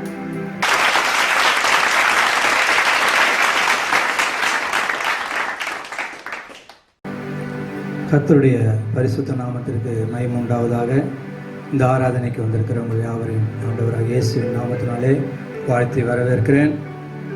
நாம் ஒருவருடைய முகத்தை பார்க்க முடியாத ஒரு சூழ்நிலை இருந்தாலும் இந்த காணொளி மூலியமாக தேவன் வாரந்தோறும் நம்மளை சந்திக்க வைக்கிறார். அதற்காக ஆண்டவருக்கு நான் நன்றி செலுத்துகிறேன். எல்லாவற்றுக்கும் ஒரு முடிவு சமீபமாக இருக்கிறது என்று வேதம் சொல்லுகிறது. சீக்கிரத்திலே கர்த்தர் நமக்கு இந்த பிரச்சனைகளெல்லாம் மாற்றி போடுவார். ஆனாலும் உங்களுக்கு கொடுக்கப்பட்ட நேரங்களை நீங்கள் விருதாவாக்கி விடாதபடிக்கு தேவ சமூகத்தில் மிகவும் நீங்கள் கவனமாக இருக்கும்படி நாங்கள் அன்புடன் கேட்டுக்கொள்கிறோம். இந்த நாளிலும் உங்களோடு கூட பகிர்ந்து கொள்ளும்படியாக ஆண்டவருடைய வார்த்தையுடைய தேவ சமூகத்தில் அமர்ந்திருந்த பொழுது நாம் நினைக்கிறோம் இந்த உலகத்தினுடைய ஆசீர்வாதத்திற்கான வார்த்தைகளை எதிர்பார்த்து கொண்டிருக்கிறோம். ஆனால் பரலோகத்துக்குரிய ஆசீர்வாதத்தை தேவன் நம்ம இடத்துல முன்னிறுத்தினபடினாலே ஆண்டுடைய வருகை குறித்ததான சில காரியங்களை நாம் பார்த்து கொண்டு வருகிறோம்.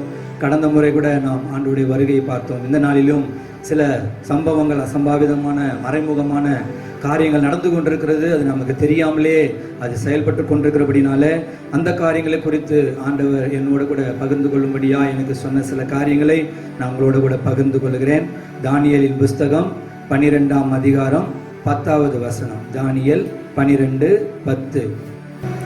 அநேகர் சுத்தமும் வெண்மையுமாக்கப்பட்டு புடமிடப்பட்டவர்களாய் விளங்குவார்கள். புடமிடப்பட்டவர்களாக விளங்குவார்கள். துன்மார்க்கரோ துன்மார்க்கமாய் நடப்பார்கள். துன்மார்க்கரில் ஒருவனும் உணரான். ஞானவான்களோ உணர்ந்து கொள்வார்கள்.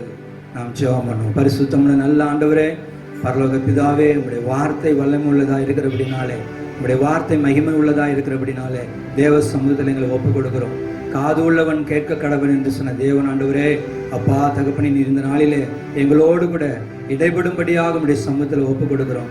இருபுறமும் கருக்குள்ள உங்க பட்டயத்தினால் தகப்பன் ஆண்டவரே, அப்பா பேசுகிற அடியேனையும் கேட்கிற உடைய பிள்ளைகளையும் ஆண்டவரே தகப்பனை நீங்க சீர்படுத்தும்படியாக, சிறப்படுத்தும்படியாக, உம்முடைய வருகைக்கு எங்களை தகுதிப்படுத்தும்படியாக, வருகிற காரியங்களை உணர்ந்து கொள்ளும்படியாய் தகப்பனே நாங்கள் வாழ எங்களுக்கு உதவி செய்யும். துன்மார்க்கரோ துன்மார்க்கமாக நடப்பார்கள், அதில் ஒருவரும் உணரான். ஆனால் ஞானவான்களோ உணர்ந்து கொள்ளுவார்கள் என்று சொல்லி ஆவியானவர்களோட சொல்லியிருக்கிறபடினாலே நாங்கள் துன்மார்க்க கூட்டத்தில் இராதபடி ஆண்டவரே ஞானவானுடைய கூட்டத்துக்குள்ளாக தேவன் ஆண்டவரே எங்களை தகப்பனே நீர் உருவாக்கும்படி உங்களுடைய சமூகத்தில் ஒப்புக் கொடுக்கிறோம். ஆண்டவரே தொடர்ந்து உங்களுடைய வார்த்தைகளை வெளிப்படுத்துங்க, பெரிய காரியங்களை செய்யும். இயேசுவின் நாமத்தில் செபிக்கிறோம் நல்ல பிதாவே, ஆமென். பிரியமானவர்களே, வேதம் நமக்கு சொல்லப்படுகிற காரியம் தானியேல் 12:10 நாம் வாசித்தோம். அநேகர் சுத்தமும் வெண்மையுமாக்கப்பட்டு புடமிடப்படுவார்கள், புடமிடப்பட்டவர்களாக விளங்குவார்கள். துன்மார்க்கரோ துன்மார்க்கமாய் நடப்பார்கள். துன்மார்க்கரில் ஒருவனும் உணரான், ஞானவான்களோ உணர்ந்து கொள்வார்கள் என்று சொல்லி தானியேலின் புஸ்தகத்தில் நாம் பார்க்கிறோம். பிரியமானவர்களே, இந்த தானியேல் புஸ்தகம் பழைய ஏற்பாட்டினுடைய வெளிப்பாடு புத்தகமாக இருக்கிறது. பிரியமானவர்களே, நம் கடைசி நாட்டில் நடக்க போகிற சம்பவங்களை எப்படி புதிய ஏற்பாட்டில் வெளிப்படுத்தின சுவிசேஷத்திலே நாம் வாசிக்கிறோமோ, அதுபோலவே பழைய ஏற்பாட்டு காலத்திலே தேவன் அநேக தீர்க்க தரிசன புஸ்தகங்கள் இருந்தாலும் தானியேலிலே பிரத்யட்சமான காரியங்களை, கடைசி நாட்களில் நடக்கக்கூடிய காரியங்களை தேவ ஆவியானவர் அதிலே முன்பாக நமக்கு எழுதி வைத்திருக்கிறதை நாம் பார்க்க முடியும். அந்த இடத்திலே தானியேல் தேவ சமூகத்திலிருந்து ஜெபம் பண்ணின பொழுது அவருக்கு காட்டிதான தரிசனங்களிலே அநேக தரிசனங்களை அவர் கண்டு ஆண்டவருடைய காரியங்களை அறிந்து கொண்டதை நாம் பார்க்கிறோம். கடைசி நாட்களில் என்ன நடக்க போகிற சம்பவங்கள் என்ன என்று சொல்லி அவருக்கு ஆவியான எல்லாவற்றையும் அநேக காரியங்களை சொன்னதை நாம் பார்க்க முடியும். கடைசி நாட்களே அநேகர் இது கடைசி காலமா இல்ல நடுத்தரமான காலமா, இன்னும் காலங்கள் இருக்குமா என்று சொல்லி அநேக பலவிதமான சூழ்நிலை பார்த்து கொண்டிருந்தாலும் வேதம் நமக்கு சொல்லுகிறது இது கடைசி காலம் தான். இதேதான் 2000 வருஷமா சொல்லிட்டு இருக்கீங்க, கடைசி காலம் சொல்லிட்டு இருக்கீங்க அப்படி சொல்லி சில பேர் நம்ம இடத்துல சொல்ல முடியும். ஆனாலும் இந்த கடைசி நாட்களிலே பரிசுத்த ஆவியானவர் நம்மளோடு கூட இடைபடுகிறது. ஏனென்றால் இந்த கடைசி காலம் என்பதற்கு அநேக காரியங்கள் என்று வெட்ட வெளிச்சமாக தெளிவாக நடந்து கொண்டிருக்கிறத நம்ம பார்க்க முடியும். பிரியமானவர்களே, இதில் சொல்லப்பட்டிருக்கு அநேக சுத்தமும் வெண்மையுமாக்கப்பட்டுன்னு சொல்லப்பட்டிருக்கிறது. அப்ப இந்த கடைசி நாட்களில் வாழ்ந்து கொண்டிருக்கிற நம்முடைய வாழ்க்கையில தேவனுக்கு பிரியமில்லாத அநேக விதமான அசுத்தமான ஒரு பாவமான ஒரு தேவனுக்கு ஏற்காத பிரியமில்லாத ஜீவியத்துக்குள்ளாக இன்னைக்கு உலகம் முழுவதும் மனிதர்கள் இருப்பதை நாம் பார்க்க முடியும். இன்று பரிசுத்தம் உள்ளவர்களும் உண்மையுள்ளவர்களும் குறைந்திருக்கிறார்கள் என்று வேதத்தில் சொல்லப்படுகிறது. பிரியமானவர்களே, கடைசி காலங்களிலே கொடிய காலங்கள் வரும் என்று அறிவாயாக என்று சொல்லப்பட்டபடி பலவிதமான கொடிய மக்கள் வாழ்கிற மத்தியில் தான் நீங்கள் நானும் வாழ்ந்து கொண்டிருக்கிறோம். நாம் ரட்சிக்கப்பட்ட புதிதிலே தேவனுக்காக வைராக்கியமாக வாழ்ந்த நாட்கள் உண்டு, தேவனுக்காக பரிசுத்தமாக வாழ்ந்த நாட்கள் உண்டு, தேவனுக்காக தியாகமாக செயல்பட்ட காரியங்கள் உண்டு. ஆனால் இன்று நீங்கள் ஒரு ஆராய்ந்து பார்ப்போமானால் என்னையும் சேர்த்து நான் பார்க்கிறேன். நான் ஆதியில் இருந்த காரியத்திலே நான் குறைவுள்ளவனாக தான் இருக்கிறேன். ஆதியில் இருந்த அந்த அன்பில நான் குறைவுள்ளவனாக இருக்கிறேன். ஆதியிலே தேவனுக்காக செயல்பட்ட காரியத்திலே குறைவுள்ளவனாக இருக்கிறேன். அதை உணர்த்தும்படியாக தான் ஆவியானவர் என்று நம்மளோடு கூட பேசுகிறார். ஞானவான்களோ உணர்ந்து கொள்வார்கள், துன்மார்க்கரோ உணரவே மாட்டார்கள் என்று சொல்லப்பட்டிருக்கிறது. பிரியமானவர்களே, இயேசுவின் ரத்தத்தினாலே கழுவப்பட்டிருக்கிற நாம் இருதயத்திலே ஒரு சுத்தம் உள்ளவர்களாக வாழ வேண்டும் என்று சொல்லி ஆவியானவர் மீண்டுமாக நம்மிடத்துல எச்சரிக்கிறதை நம்ம பார்க்க முடியும். அநேகர் வெண்மையமாக்கப்படுவார்கள் என்று சொல்லப்பட்டிருக்கிறது. வெண்மை என்பது நாம் உடுத்திக் கொள்ளுகிற ஆடை மாத்திரமல்ல. பிரியமானவர்களே, நம்முடைய ஜீவியம், நம் வாழ்கின்ற வாழ்க்கை தேவனுக்கு எப்படிப்பட்டதா இருக்கிறது என்று சொல்லி நாம் இந்த நாட்டிலே ஆராய்ந்து பார்க்க நமக்கு ஆவியானவர் உதவி செய்வாராக. புடமிடப்படுதல் புடமிடப்படுவது போல நம்முடைய வாழ்க்கை இந்த நாட்டில கடைசி நாட்களில் அநேக விதத்துல புடமிடப்பட்டு கொண்டிருக்கிறோம். நம்முடைய சொந்த பந்தங்களால, நண்பர்களால, அக்கம் பக்கம் இருக்கிறவர்களாக, நம்மளோடு கூட பணி செய்கிற அநேகருடைய மத்தியில நாம் புடமிடப்படுகிறோம். அநேகரால் நாம் வேதனைப்படுத்தப்படுகிறோம், அநேகரால் நாம் காயப்படுத்தப்படுகிறோம், அநேகரால் நாம் கண்ணீர் சிந்தப்படுகிறோம். இப்படிப்பட்டதான காரியங்கள் வேதத்தில் சொல்லப்பட்டிருக்கிறது. கடைசி நாட்களிலே அவர்கள் புடமிடப்படுவார்கள் என்று சொல்லப்பட்டிருக்கிறது. உங்க வாழ்க்கையில நீங்க அனுபவிக்கிற ஒவ்வொரு நிந்தனைகளும், ஒவ்வொரு நெருக்கங்களும், ஒவ்வொரு வேதனைகளும், ஒவ்வொரு கஷ்டங்களும் உங்களுடைய வாழ்க்கையில வருகிறதா? நான் நீதியாக நடக்கிறேனே, தேவனுக்கு பிரியமான ஒரு வாழ்க்கை தானே வாழ்ந்து கொண்டிருக்கிறேன், ஏன் என்னுடைய வாழ்க்கையில இத்தனை விதமான பிரச்சனைகள், வேதனைகள், நெருக்கங்கள் என்று சொல்லி சகோதரனே, சகோதரியே, நீ கலங்கி கொண்டிருப்பாயானால் நீ புடமிடப்பட்டு கொண்டிருக்கிறாய். தேவனுடைய ராஜ்யத்திற்கு நீ தகுதிப்படுத்திக் கொண்டிருக்கிறாய். உனக்கு ஒரு பிரச்சனையும் இல்லை என்று சொன்னால் தேவன் உன்னோடு கூட இல்லை. எப்பொழுது உன்னை தேவன் உருவாக்குகிறாரோ, புடமிடுகிறாரோ, அந்த சூழ்நிலை உன் வாழ்க்கையில தேவன் உன்னை உருவாக்கி தன்னுடைய மகிமையான ராஜ்யத்திலே கொண்டு சேர்ப்பதற்காக தான் என்பதை நீங்கள் நானும் மறந்துவிடக் கூடாது. எனவேதான் வேதம் நமக்கு சொல்லப்படுகிறது, இந்த கடைசி நாட்களே தேவனுக்காக வாழ்கின்ற நீங்கள் நானும் புடமிடப்படக்கூடிய ஒரு சூழ்நிலை வாழ்ந்து கொண்டிருக்கிறோம். பிரியமானவர்களே, துன்மார்க்கரோ துன்மார்க்கமாக நடப்பார்கள், துன்மார்க்கரில் ஒருவரும் உணர மாட்டார் என்று வேதத்திலே வாசிக்கிறோம். இன்று பாருங்கள், உலகத்தில் நடக்கிற பலவிதமான காரியங்களுக்கு மத்தியிலே துன்மார்க்கமான மனிதர்களுக்கு கொஞ்சம் கூட உணர்வில்லாதபடி இன்னும் துன்மார்க்கமான காரியத்தில் வாழ்ந்து கொண்டிருக்கிறார்கள். நாடு போகிற போக்கிலே, மனிதர்கள் வாழ்கிற வாழ்க்கையில, மனிதர்கள் படுகிற கஷ்டங்களிலே, குடும்பத்தில் இருக்கிற சூழ்நிலையில் உணர்ந்து கொள்ள முடியாமல் தன்னுடைய சுயநலத்துக்காக, தன்னுடைய சுகபோகத்துக்காக, தன்னுடைய உடல் நலத்துக்காக என்று சொல்லி பாவமான காரியங்களுக்கு துணிந்து நின்று மனிதர்கள் செயல்பட்டு கொண்டிருக்கிறார்கள். அவரிடத்தில் இந்த காரியங்களை சொன்னால் அவர்களால் உணர்ந்து கொள்ள முடியாது. ஆனாலும் பரிசுத்த ஆவியானவர், வேதம் சொல்லுகிறது, ஞானவான்களோ உணர்ந்து கொள்ளுவார்கள். பரிசுத்த ரத்தத்தினாலே கழுவப்பட்டு, இயேசுவின் ரத்தத்தினாலே மீட்கப்பட்டு, இயேசுடைய வருகைக்காக காத்து கொண்டிருக்கிற சகோதரனே, சகோதரியே, நீ நானும் இந்த கடைசி நாட்களிலே ஞானவான்களாக இருக்கிறோமா? ஒருவேளை நாம் துன்மார்க்க கூட்டத்தோடு கூட நாம் இருக்கிறோமா? இயேசுவின் ரத்தத்தினாலே கழுவப்பட்டோம், அவருடைய திரு ரத்தத்தினாலே மீட்கப்பட்டோம், அவருடைய பரிசுத்த ஆவியினாலே அபிஷேகம் பண்ணப்பட்டோம். அவருடைய வருகைக்காக காத்து கொண்டிருக்கிற இந்த காலகட்டத்திலே தேவன் வருவது கொஞ்சம் தாமதமாகிற பொழுது நாம் பின்வாங்கி போகிறோமா? பின்னிட்டு பார்க்கிறோமா? தேவனுக்கு பிரியமில்லாத ஒரு ஜீவியத்துக்குள்ளாக ஒரு ஏனோதானமான, ஒரு மாயமானமான, ஒரு நிர்விசாரமான வாழ்க்கையில நீங்கள் நானும் வாழ்ந்து கொண்டிருக்கிறோமா என்று சொல்லி ஒரு விஷயம் நம்மளை ஆராய்ந்து பார்க்கவே தேவ ஆவியானவர் உங்களை இந்த நாளிலே உங்களை வழிநடத்துவாராக. பிரியமானவர்களே, தேவ சமூகத்தில் நான் அமர்ந்து ஜெபம் பண்ணும் பொழுது, ஆண்டவரே, ஒரு ஆசீர்வாதமான ஒரு வார்த்தை நீர் தாரும் என்று சொல்லி ஜெபம் பண்ணின பொழுது, இந்த உலகத்தின் ஆசீர்வாதம் அது இன்று கடந்து போய்விடும், ஆனால் பரலோகத்தின் ஆசீர்வாதம் ஒருபொழுதும் கடந்து போகாது என்பதனால் பரலோகத்தின் ஆசீர்வாதத்தை நீங்கள் பெற்றுக்கொள்ளும்படியாய் ஆவியானவர் என்னோடு கூட சொன்ன சில காரியங்களை உங்களோடு கூட நான் பகிர்ந்து கொள்ள விரும்புகிறேன். பிரியமானவர்களே, இந்த கடைசி நாட்களில் வாழ்ந்து கொண்டிருக்கிற நாம் துன்மார்க்க கூட்டத்துக்குள்ளாக நாம் ஒருவராக இருந்து விடாதபடிக்கு, ஒருவேளை நாம் அப்படிப்பட்ட ஜீவியத்திற்குள்ளாக, ஒரு நிர்விசாரமான ஒரு வாழ்க்கைக்குள்ளாக நாம் இருப்போம் என்று சொன்னால், ஒரு விஷயம் நாம தேவ சமூகத்தில் அர்ப்பணித்து, ஆண்டவரே, இந்த கடைசி காலத்தில் நான் ஞானவானுடைய கூட்டத்தில் நான் சேர்ந்து கொள்ள, ஞானவானாக நான் மாறுவதற்கு, என்னை நான் ஒரு விஷயம் ஆராய்ந்து பார்ப்பதற்கு என்னை தேவ சமூகத்தில் அர்ப்பணிக்கிறேன் என்று சொல்லி தேவ சமூகத்தில் நீங்கள் வருவீர்களானால் தேவன் உங்களுக்கு நிச்சயமாக ஒரு அற்புதத்தை செய்ய அவர் உண்மையுள்ளவராக இருக்கிறார். பிரியமானவர்களே, தானியேலின் புஸ்தகம் 12ஆம் அதிகாரம் 8வது வசனத்தை நீங்கள் வாசிக்கும் பொழுது, தானியேல் 12:8, நான் அதை கேட்டும் அதன் பொருளை அறியவில்லை, ஆகையால் என் ஆண்டவனே, இவைகளின் முடிவு என்னமா இருக்கும் என்று கேட்டேன். முடிவு என்னமா இருக்கும் என்று கேட்டேன். பாருங்க, தானியேல் அவருக்கு பல தரிசனங்களை ஆண்டவர் கொடுத்திருக்கிறார். வரப்போகிறதான காரியங்கள் எல்லாவற்றையும் அவருக்கு சொல்லியிருக்கிறார். இப்போது அவர் கேட்கிறார், இன்னும் சில காரியங்கள் அவருக்கு என்ன பண்ணிருக்கு? மறைக்கப்பட்டிருக்கு. ஆண்டவர்கிட்ட கேட்கிறார், முடிவு என்னமா இருக்கும் என்று சொல்லி ஆண்டவரிடத்துல கேட்கும் பொழுது, அங்க வேதம் சொல்லப்படுகிறது. நமக்கு அவருக்கு சொல்லப்பட்ட காரியம் என்னன்னு சொன்னீங்கன்னாக்கா, அதே 12ஆம் அதிகாரம் 9வது வசனத்தை நீங்க வாசிப்பீங்க சொன்னா, அதற்கு அவன், தானியேலே, போகலாம். இந்த வார்த்தைகள் முடிவு காலம் மட்டும் புதைப்பொருளாக வைக்கப்பட்டும் முத்திரிக்கப்பட்டும் இருக்கும். முத்திரிக்கப்பட்டும் இருக்கும். இது கடைசி காலத்துல என்ன பண்ணப்பட்டிருக்கு? மறைக்கப்பட்டிருக்கிறது என்று சொல்லி, வரப்போகிறதான காரியங்களை தானியேலுக்கு தேவன் மறைத்து அது என்ன பண்ணாரு? முத்திரிக்கப்பட்டிருக்கிறது, அது மறைக்கப்பட்டிருக்கிறது. அந்த வேத வசனங்கள் எல்லாம் என்ன பண்ணிருக்கு?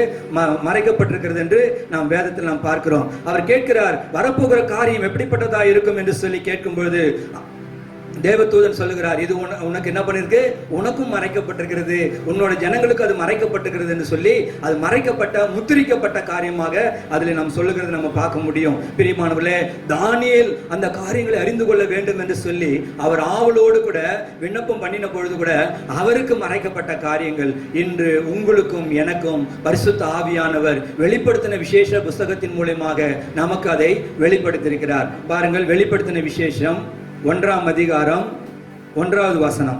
சீக்கிரத்தில் சம்பவிக்க வேண்டியவைகளை தம்முடைய ஊழியக்காரருக்கு காண்பிக்கும் பொருட்டு, சீக்கிரத்திலே சம்பவிக்க வேண்டியவைகளை தம்முடைய ஊழியக்காரருக்கு காண்பிக்கும் பொருட்டு தேவன் இயேசு கிறிஸ்துவுக்கு ஒப்புவித்ததும் இவர் தம்முடைய தூதனை அனுப்பி தம்முடைய ஊழியக்காரனாகிய யோவானுக்கு வெளிப்படுத்தினதுமான விசேஷம். பிரியமானவர்களே, நல்ல வேதத்துல பார்க்கும்போது என்ன சொல்லப்பட்டுனா, சீக்கிரத்திலே சம்பவிக்க வேண்டியவைகளை தேவன் தம்முடைய குமாரனாக இயேசு கிறிஸ்துவின் மூலமாக யோவானுக்கு வெளிப்படுத்தி யோவான் மூலமாக நீங்கள் நானும் அறிந்து கொள்ளும்படியாக இந்த சுவிசேஷம் எழுதப்பட்டிருக்கிறது. தானியேல் அன்று வரப்போகிறதான மறைபொருளான காரியங்கள் எவ்வளவோ வெளிப்படுத்தப்பட்டிருந்தாலும் கடைசி காலத்துக்குரிய காரியங்களை அவர் ஆவலோடு கூட எதிர்பார்த்த பொழுது அவருக்கு மறைக்கப்பட்டது, முத்திரிக்கப்பட்டது, அது மூடப்பட்டது, அது அவருக்கு வெளிச்சம் தெரியவில்லை. ஆனால் இன்று உங்களுக்கும் எனக்கும் அது வெளியாக்கப்பட்டிருக்கிறது என்று சொன்னால் நாம் மிகவும் எச்சரிக்கையோட கூட அந்த காரியத்தில் கவனம் உள்ளவர்களாக இருந்து தேவன் நமக்கு வைத்திருக்கிறதான ஆசீர்வாதங்களை பெற்றுக்கொள்ள நாம் மிகவும் கவனம் உள்ளவர்களாய் இருக்க தேவன் நமக்கு உதவி செய்வராக. பிரியமானவர்களே, இந்த கடைசி நாட்களிலே எதற்காக இதை நான் சொல்லுகிறேன்னு சொன்னா, நம்ம கடைசி காலத்துல தான் வாழ்ந்து கொண்டிருக்கிறோம் என்பதை நமக்கு அறியாமலேயே பலவிதமான உலக காரியத்தில் நம்ம போய் கொண்டிருக்கிறோம். இந்த கொரோனா முடிந்த பிறகு திரும்ப எனக்கு ஒரு வேலை கிடைக்குமா, திரும்ப எனக்கு என் பழையபடி என்னுடைய வாழ்க்கை வருமா, பழையபடி என்ன ஆகும் ஏதாகுமோன்னு சொல்லி நம்ம பல விதத்துல கலங்கி கொண்டிருக்கிறோம். இது மனிதனுடைய இயற்கை, எல்லாருடைய குணமும் அப்படிதான், எல்லாருடைய சுபாவங்களும் ஏக்கங்களும் அப்படிதான். ஆனால் அது எப்படியா இருந்தாலும் நடக்கும். நிச்சயமாக தேவன் அதன் காலத்திலே அதனை நேர்த்தியாக செய்து வைத்திருக்கிறார். உங்களுடைய தேவைகள் எல்லாம் தேவன் அறிந்திருக்கிறார். தம்மை நோக்கி கூப்பிடுகிற காக்கை குஞ்சுகளுக்கும் ஆகாரம் கொடுக்கிறவர், அவருடைய ரத்தத்தினால கழுவப்பட்டு அவரின் நமக்காக ஜீவனையே கொடுத்த தேவன் நம்மளை போஷிக்காம விட மாட்டார். பிரியமானதுல, ஆனால் நமக்கு மறைவாக ஒரு சதி திட்டம் இந்த உலகத்தில் நடந்து கொண்டிருக்கிறது என்பதை நீங்கள் அறிந்து கொள்ளும்படியாக வேத வசனத்திலிருந்து சில காரியங்களை உங்களோடு கூட நான் பகிர்ந்து கொள்ளுகிறேன். ஒருவேளை நான் சொல்லுகிற காரியங்கள் அநேகருக்கு யூடியூப் மூலமாக பல ஊழியக்கால் மூலமாக கேட்டு காது புளிச்சு போயிருக்கும். இன்று நான் கம்பெனியில் வேலை செய்யும் பொழுது அநேகருக்கு நான் இயேசு கிறிஸ்துவினுடைய வருகை குறித்து நான் சொல்லிக்கிட்டு இருக்கும் போதெல்லாம் கேட்டு அவங்க காது தான் புளிச்சு போச்சு, ஒருபொழுது அவங்க இருதயம் உணர்வடையவில்லை. பிரியமானவர்களே, இந்த நாட்களில் வாழ்ந்து கொண்டிருக்கிற உங்களுடைய இருதயம் எப்படிப்பட்டதாக இருக்கிறது? ஏன் தேவன் நம்மளை மீண்டுமாக எச்சரித்துக் கொண்டிருக்கிறார்? ஏன் தேவன் நம்மளோடு கூட மீண்டுமாக இடைப்பட்டு கொண்டிருக்கிறார்? ஏன் தேவன் நம்மை மீண்டுமாக உயிர்ப்பித்துக் கொண்டிருக்கிறார்? தயவு செய்து நீங்கள் ஆராய்ந்து பாருங்கள். நாம் இன்று பார்க்கிற அந்த கொரோனா வைரஸ், இந்த பெரிய பாதிப்பு, இது எப்படி வந்ததுன்னு தெரியல. சொல்றாங்க அரசியல் ரீதியாக வந்ததுன்னு சொல்றாங்க, வேற அதுக்கு பலவிதமான காரியங்கள் சொல்லுகிறாங்க. அது எப்படியா இருந்தாலும் தேவன் அதை அறிவார். அது தேவன் அதை நியமிக்காம அது எதுவுமே நம்முடைய வாழ்க்கையில வரல. ஆனா தீமைகளை நன்மைக்கு ஏதுவாக மாற்றுகிற தேவன். சாத்தான் நமக்கு விரோதமாக ஒரு காரியத்தை செயல்படுத்தும் பொழுது தேவன் அதை நன்மைக்கு ஏதுவான காரியத்தை மாற்றுவதற்கு அவர் உண்மையுள்ள தேவனாய் இருக்கிறார். பிரியமானவர்களே, இதெல்லாம் வர வேண்டும் என்று சொல்லி வேதத்திலே முன்னெச்சரிக்கையாக சொல்லப்பட்டிருக்கிறது. தேவன் அனுமதித்திருக்கிறார். யோபுடைய வாழ்க்கையில பாடுகள் வருவதற்கு தேவன் அனுமதித்தார். ஆனால் இரட்டத்தனையான நன்மையினால் அவனை திருப்தியாக்கினார். எப்பொழுது? அவன் கடைசி மட்டும் உபத்திரவத்துக்கு மத்தியிலும் தேவனை மறுதலியாதபடி உத்தமமாய் வாழ்ந்தான். நீங்களும் நானும் கூட இந்த பொல்லாத உலகத்துல பலவிதமான நெருக்கங்களுக்கு மத்தியில தேவனுக்கு முன்பாக எப்படி இருக்கிறோம்? முறுமுறுக்கிறவர்களா இருக்கிறோமா? இல்லை யோபை போல உதட்டளவில் கூட அவன் பாவம் செய்யவில்லை என்று சொல்லப்பட்டிருக்கிறது. அப்படிப்பட்டதான ஒரு ஜீவியத்திற்குள் நீங்கள் நானும் இருக்கிறோமா என்று சொல்லி நம்மளை ஒரு விஷயம் ஆராய்ந்து பார்ப்போம். வெளிப்படுத்தின விசேஷத்திலிருந்து 13ஆம் அதிகாரத்திலிருந்து சில காரியங்கள் நம்மளோடு கூட பகிர்ந்து கொள்ள விரும்புகிறேன். வெளிப்படுத்தின விசேஷம் 13ஆம் அதிகாரம் 16வது வசனம். அது சிறியோர் பெரியோர், ஐஸ்வர்யவான்கள், தரித்திர, சுயாதீன, அடிமைகள், இவர்கள் யாவரும் தங்கள் வலது கைகளிலாவது நெற்றிகளிலாவது ஒரு முத்திரையை பெறும்படிக்கும் அந்த மிருகத்தின் முத்திரையாவது அதன் நாமத்தையாவது அதன் நாமத்தின் லக்கத்தையாவது தரித்துக் கொள்ளுகிறவன் தவிர வேறு ஒருவனும் கொல்லவும் விற்கவும் கூடாதபடிக்கு செய்தது என்று நாம் பார்க்கிறோம். பிரியமானவர்களே, வெளிப்படுத்தின 13:16 பார்க்கும்போது ஒரு முத்திரையை பெறும்படிக்கு என்று சொல்லப்பட்டிருக்கிறது. சாத்தானுடைய முத்திரை. இன்னைக்கு நீங்க பாத்தீங்கன்னா எந்த ஒரு பொருள் வாங்க போனாலும் என்ன பார்ப்பீங்க? ISI முத்திரை இருக்குதா, ISO 9000 அதுல நம்பர் போட்டிருப்பான், 9002 9005 என்னமோ போட்டிருக்காங்க. என்னன்னா அதனுடைய தரத்துக்கு ஏற்றபடி என்ன பண்ணிருக்குன்னா அதுக்கு ஒரு முத்திரை கொடுக்கப்பட்டிருக்கிறது. பிரியமானவர்களே, இந்த முத்திரை எப்படி வந்ததுன்னு சொன்னீங்கன்னா வேதத்துல நமக்கு ஒரு முத்திரை இருக்கிறது. பரிசுத்த ஆவியானவர் நம்மேல் முத்திரையாக அவர் இருக்கிறார் சொல்லப்பட்டது போல உலக வாழ்க்கையில வாழ்ந்து கொண்டிருக்கிற உலக பொருட்கள் மேல இருந்த அந்த முத்திரை இப்பொழுது மனிதர்கள் மேல வரப்போகிறதான ஒரு காலகட்டத்துக்குள்ள நீங்கள் நானும் வாழ்ந்து கொண்டிருக்கிறோம். இதை நாங்கள் சொல்லும்போது உங்களுக்கு எப்படி இருக்குன்னு தெரியல. ஒருவேளை அறிந்தவர்களுக்கு நீங்க ஒத்துக்கொள்ளுவீங்க, அறியாதவர்கள் அதை விதர்ப்பமாக நினைக்கலாம். வேதம் சொல்லுகிறது, அந்த முத்திரையை தரித்து கொள்ளாதவன் ஒரு பொருளை விற்கவும் முடியாது, ஒரு பொருளை வாங்கவும் முடியாது. உங்க வீட்டுல நீங்க யாருடைய உதவியும் தேவையில்லை, எனக்கு மாடு இருக்குன்னு சொல்லி மாட்டை வச்சு நீங்க பால் கறந்தாலும் அந்த பாலை நீங்க கறந்து விற்கணும்னு சொன்னா அந்த முத்திரை இருந்தாதான் நீங்க போய் அந்த பால் கடையில போய் அதை விற்க முடியும். எந்த ஒரு பொருளை நீங்க வாங்கணும்னு சொன்னாலும் உங்களுக்கு அந்த முத்திரை வேணும். ஏன்னா இப்ப பணப்பரிமாற்றத்தை முழுமையாக அந்திகிறிஸ்துவினுடைய காலத்துல முடக்கி விடுவார்கள். பணம் என்பதை நீங்கள் கண்ணால பார்க்க முடியாது, அது அவங்களுடைய கண்ட்ரோலுக்குள்ள போய்விடும்.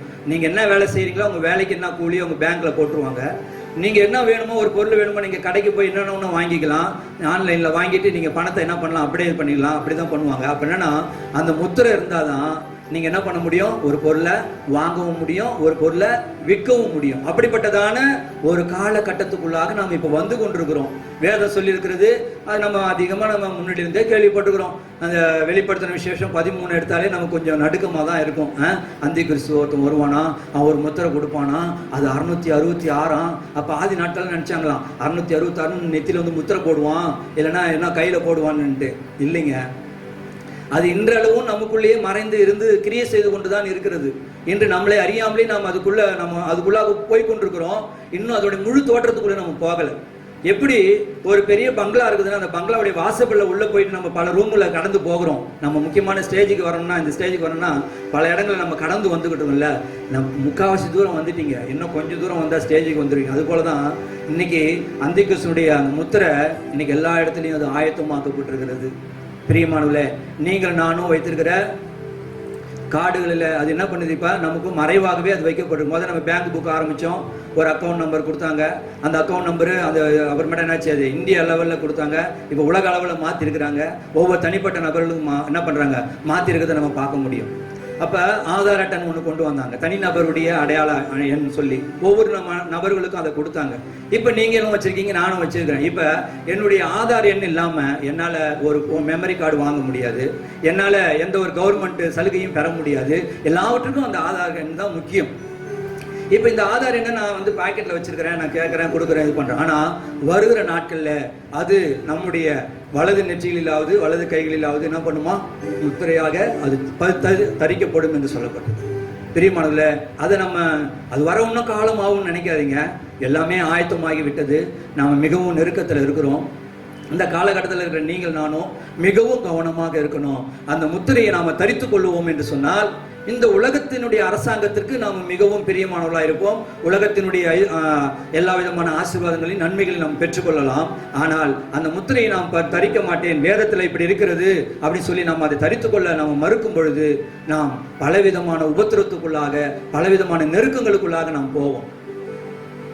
பிசாசு அந்த 666ங்கிற அந்த காரியத்தை நமக்கு வந்து மறைமுகமா என்ன பண்றான், கொண்டு வரான். அது வந்து கட்டாயமா அது வேணுன்ற மாதிரி கொண்டு வந்துருவான். இப்ப என்னன்னு கேட்டீங்கன்னா, இப்ப கொரோனா வைரஸ்னால பாதிக்கப்பட்டிருக்கிற எல்லாருக்கும் பாத்தீங்கன்னா, அவங்கள ஒரு ஊர்ல இருந்து ஒரு மாநிலத்திலிருந்து ஒரு மாநிலத்துக்கு போகும்போது அவங்க என்ன பண்றாங்க, நெற்றியில வந்து அதை வச்சு அடிச்சு பாக்குறாங்க இல்லைங்களா. அப்ப அதை வந்து நெற்றியில வச்சு பாக்குறாங்க. நெற்றியில வச்சு பார்த்தா அவனுடைய டெம்பரேச்சர் எவ்வளவு இருக்குது, அவனுக்குள்ள என்ன ப்ராப்ளம் இருக்குதுன்னு. இப்ப என்ன சொல்றாங்கன்னா, நீங்க ஒரு சிப்பை உங்களுடைய நெற்றிலையோ இல்லை வலது நெற்றிலையோ இல்லைன்னா உங்க வலது கையிலையோ நீங்க பொருத்திட்டோம்னா உங்ககிட்ட நீங்க வைரஸ் இருக்குது, கொரோனா வைரஸ் உங்க மேல இருக்கு, உங்ககிட்ட இருக்குதுன்னு சொன்னா நீங்க ஒரு கம்ப்யூட்டருக்கு பக்கத்துல நீங்க போகும்போது அது அலாரம் அடிக்க ஆரம்பிச்சிடும், யாருக்குள்ள இருக்குதுன்றதை கண்டுபிடிச்சிடும். அதனால என்ன சொல்றாங்க, இப்ப இந்த கொரோனா வைரஸ் பாதிப்பு முடிந்தாலும் வேற ஏதாவது ஒரு வைரஸ் வரும், கட்டாயமா வரும். அப்படிப்பட்டதான வைரஸ்ல நம்ம பாதிக்கப்படக்கூடாதுன்றதுனால இன்னைக்கு எல்லாருக்கும் இதை தரிப்பிக்கணும்னு சொல்லி சென்ட்ரல் கவர்மெண்ட்ல உலக நாடே என்ன பண்ணிருக்கு, அதற்கான முயற்சிகளை எடுத்துக்கிட்டு இருக்காங்க. அது தேவன் முன்னாடி அறிவித்தது தான், வேதம் சொல்லியிருக்கு கடைசி நாட்கள் இப்படிதான் வரும்பா. அப்ப என்னன்னு கேட்டீங்கன்னாக்கா, இப்படிப்பட்டதான காரியத்தில் நம்ம வருந்திருக்கிறோம். ஒரு பொருளை வாங்கவும் முடியாது, விற்கவும் முடியாது, அதனுடைய முத்திரையை நீங்க தரிக்காம இந்த உலகத்துல வாழ முடியாது. அதனுடைய எண் 666 சொல்லப்பட்டிருக்கு. அப்ப இந்த முத்திரையை தரித்துக் கொள்ளாதவர்கள் ஒருவரும் இந்த உலகத்துல வாழ முடியாதுங்கிற ஒரு சூழ்நிலை வரும்பொழுது நீங்கள் நானும் வேதத்தை அறிந்த நாம் அதை நாம வேண்டான்னு சொன்னா பலவிதமான உபத்திரங்களுக்குள்ளாக, நெருக்கங்களுக்குள்ளாக, வேதனைகளுக்குள்ளாக போவோம். ஒருவேளை இது அப்படி நம்ம தவிர்க்க முடியாதபடி அதுக்கு நம்ம ஒத்துக்கொள்ளுவோம்னு சொன்னா நாம இந்த அரசாங்கத்துக்குள்ள கட்டுப்பாட்டுக்குள்ள வரும்பொழுது தேவ கோபாக்கினை வரும். உலகத்தினுடைய அரசாங்கத்தினுடைய கோபாக்கினை வேணுமா அல்லது தேவ கோபாக்கினைக்கு நம்ம விலக வேண்டுமா? 2 கட்டான நிலைமையில நம்ம வந்து நிக்கிறோம். உண்மையாவே சொல்றேன், நீங்க இந்த முத்திரையை நீங்க தரித்து கொள்ளலன்னா உங்களுக்கு பிரச்சனை, முத்திரையை தரித்து கொண்டாலும் பிரச்சனை. என்ன பண்ண முடியும்? முத்திரையே சரியப்பா, இவன் கவர்மெண்ட் தான் அவ்வளவு பிரச்சனை பண்ணுதுன்னு சொல்லிட்டு முத்திரையை நீங்க தரித்து கொண்டாலும் உங்களுக்கு பிரச்சனை தான், முத்திரையை தரித்து கொள்ளாம இருந்தாலும் பிரச்சனை தான். எதை நீங்க முடிவு எடுக்க போகிறீங்க? வேதம் சொல்லுகிறது, நீங்க வாசித்து பாருங்க, 2 தெசலோனிக்கரின் புஸ்தகம் 2ஆம் அதிகாரம் 6-7 வெல்லம் வாசிப்பு. அவன் தன் காலத்தில் வெளிப்படும்படிக்கு இப்பொழுது அவனை தடை செய்கிறது இன்னதென்றும் அறிந்திருக்கிறீர்களே. அக்கிரமத்தின் கிரியை ரகசியம் இப்பொழுதே கிரியை செய்கிறது. ஆனாலும் தடை செய்கிறவன் நடுவிலிருந்து நீக்கப்படும் முன்னே அது வெளிப்படாது. பிரியமானவர்களே, வேதம் நமக்கு ஒரே ஒரு வழியை காட்டுது. என்ன பண்றது? முத்திரையை பெற்றுக்கொண்டாலும் ஆபத்து, முத்திரையை பெற்றுக்கொள்ளாவிட்டாலும் ஆபத்து. அப்ப நான் என்னதான் செய்ய முடியும் சொன்னா, உங்களுக்காக ஒரே ஒரு வழிதான் இருக்கிறது. அது என்னவென்று சொன்னால், தடை செய்கிறவர் அந்த அவர் நீக்கப்படும் பொழுதுதான் அவன் வருவான். அவன் வரதுக்கு முன்னாடி இந்த இடத்துல பரிசுத்த ஆவியானவர் இருப்பாரு, உனக்கு பேலன்ஸ் செய்வாரு, உனக்கு உதவி செய்வாரு, எல்லாவற்றிலையும் உனக்கு துணை புரியறதுக்கு அவர் பக்கபலமா இருக்கிறார். ஆனா அவர் எடுபட்டு போயிட்ட பிறகு நம்மளால இந்த உலகத்துல என்ன பண்ண முடியாது, வாழ முடியாது. பயங்கரமான ஒரு இக்கட்டான சூழ்நிலை நீங்கள் நானும் மாட்டிக்கொள்ளுவோம் அப்படின்னு தான் இந்த தெசலோனிக்கர் புத்தகத்துல சொல்லப்படுது, நம்ம பார்க்க முடியும். அப்ப நான் என்ன சொல்ல வரேன்னா, இப்ப இருக்கிற காலகட்டத்திலேயே நீங்க தேவனிடத்துல நல்ல ஐக்கியமாகி தேவ சமூகத்தில் நீங்க ஒப்புரவாகி அவருக்காக உங்களுடைய வாழ்க்கை முழுமையாக நீங்க அவருடைய வாழ்க்கைக்கு உங்களுடைய வாழ்க்கையை முழுமையாக அவருக்காக நீங்க அர்ப்பணித்து வாழ்வீர்களானால் நிச்சயமாக நாம் அந்த அந்திகிறிஸ்துடைய காலத்துல சிக்கிக்கொள்ள மாட்டோம். தேவன் நம்மளை காக்க அவர் வருகிறார். இயேசு மரித்து அவர் 50 நாள் அளவும் தரிசனம் கொடுத்து சீஷர்கள் முன்பாக கடந்து போகும் பொழுது ஆண்டவர் அவர்களுக்கு சொன்னார், தேவதூதன் சொன்னா, ஏன் வானத்தை அண்ணாந்து பாக்குறீங்க? இந்த இயேசுவானவர் எப்படி போனாரோ அப்படியே மீண்டும் வருவார் என்று சொல்லப்பட்டது. பிரியமானவர்களே, இயேசுவுடைய வருகை 2 விதமாக இருக்கிறது. இன்னும் 2 வருகை இருக்கிறது சொல்லப்பட்டிருக்கிறது. ஒன்று ரகசிய வருகை, இன்னொன்று பகிரங்க வருகை. இந்த பகிரங்க வருகை தான் அந்த தேவதூதர் சொன்னாங்க, எப்படி ஒரு வானத்துக்கு எழுந்தருளி போனாரோ அப்படியே திரும்ப வருவாரு, அதனால நீங்க போய் எங்கும் சுவிசேஷத்தை சொல்லுங்கன்னு. ஆனா அதற்கு முன்பாக ஒரு வருகை இருக்கிறது, அதுதான் ரகசிய வருகை. அதை நீங்க மத்திய 24ஆம் அதிகாரத்தில் நீங்க பார்க்கும்போது அது சொல்லப்பட்டிருக்கிறது, மின்னல் கிழக்கில் இருந்து மேற்கில் தோன்றுகிறது போல என்று சொல்லப்பட்டிருக்கு. ஒரு மின்னல் எப்படி அது நம்ம கொஞ்ச நேரம் அப்படி ரொம்ப ஜொலிச்சிட்டாவா இருக்கும், பாத்திருக்கீங்களா? டக்குன்னு அதுக்கு உடனே போயிடும். அதே மாதிரிதான் இயேசுடைய வருகை மிக ரகசியமாக இருக்கும். அது எப்பொழுது என்று நம்மளால சொல்ல முடியாது, நம் காலத்தை கணிக்க முடியாது. அதனாலதான் ஆண்டவர் சொன்னார், 2 பேர் படுத்துக்கிட்டு இருப்பான், ஒருத்தவன் ஏற்றுக்கொள்ளப்படுவான், ஒருத்தன் கைவிடப்படுவான். 2 பேர் வயல்ல இருப்பான், ஒருத்தவன் ஏற்றுக்கொள்ளப்படுவான், ஒருத்தன் கைவிடப்படுவான். 2 பேர் இயந்திரம் அரைத்துக் கொண்டிருப்பாங்க, ஒருவன் ஏற்றுக்கொள்ளப்படுவான், ஒருவன் கைவிடப்படுவான். பிரியமானவர்களே, எந்த சமயத்துல வரும் என்று நமக்கு தெரியாது. ஆனால் வேதம் நமக்கு அந்த ஒரே ஒரு வாய்ப்பை மட்டும்தான் உங்களுக்கும் எனக்கு கொடுத்திருக்கிறது.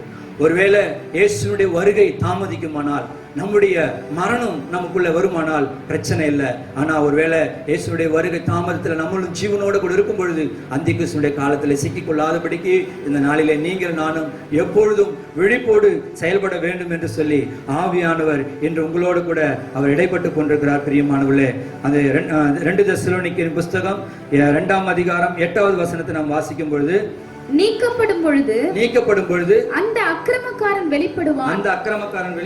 அவனை கர்த்தர் தம்முடைய வாயின் சுவாசத்தினாலே அழித்து தம்முடைய வருகையின் பிரசன்னத்தினாலே நாசம் பண்ணுவார். பிரசன்னத்தினாலே அவர் நாசம் பண்ண போகிற நாள் வரப்போகுது. அதனால என்ன சொல்ல வரேன்னா, நமக்கு இருக்கிற ஒரே ஒரு வழி, ஆண்டவருடைய வருகையில நம்ம ரகசிய வரிகள் எடுத்துக்கொள்ளப்பட வேண்டும். அதுதான் நமக்கு கொடுக்கப்பட்ட ஒரே ஒரு சான்ஸ். அந்த சான்ஸுக்கு நீங்களும் நானும் இப்ப பண்ற ஜபம் பத்தாது, இப்ப வாழ்கிற வாழ்க்கை அது போதாது, நாம இப்ப இருக்கிற பரிசுத்தம் நமக்கு போதாது. தேவனுக்காக நம்ம நிக்கிறோம்னு சொல்லி நான் படுற பாடு இவ்வளோ பாடுபடுறேன்னு நினைச்சு நம்மளை ஏமாத்திட்டு இருக்கிறோம்.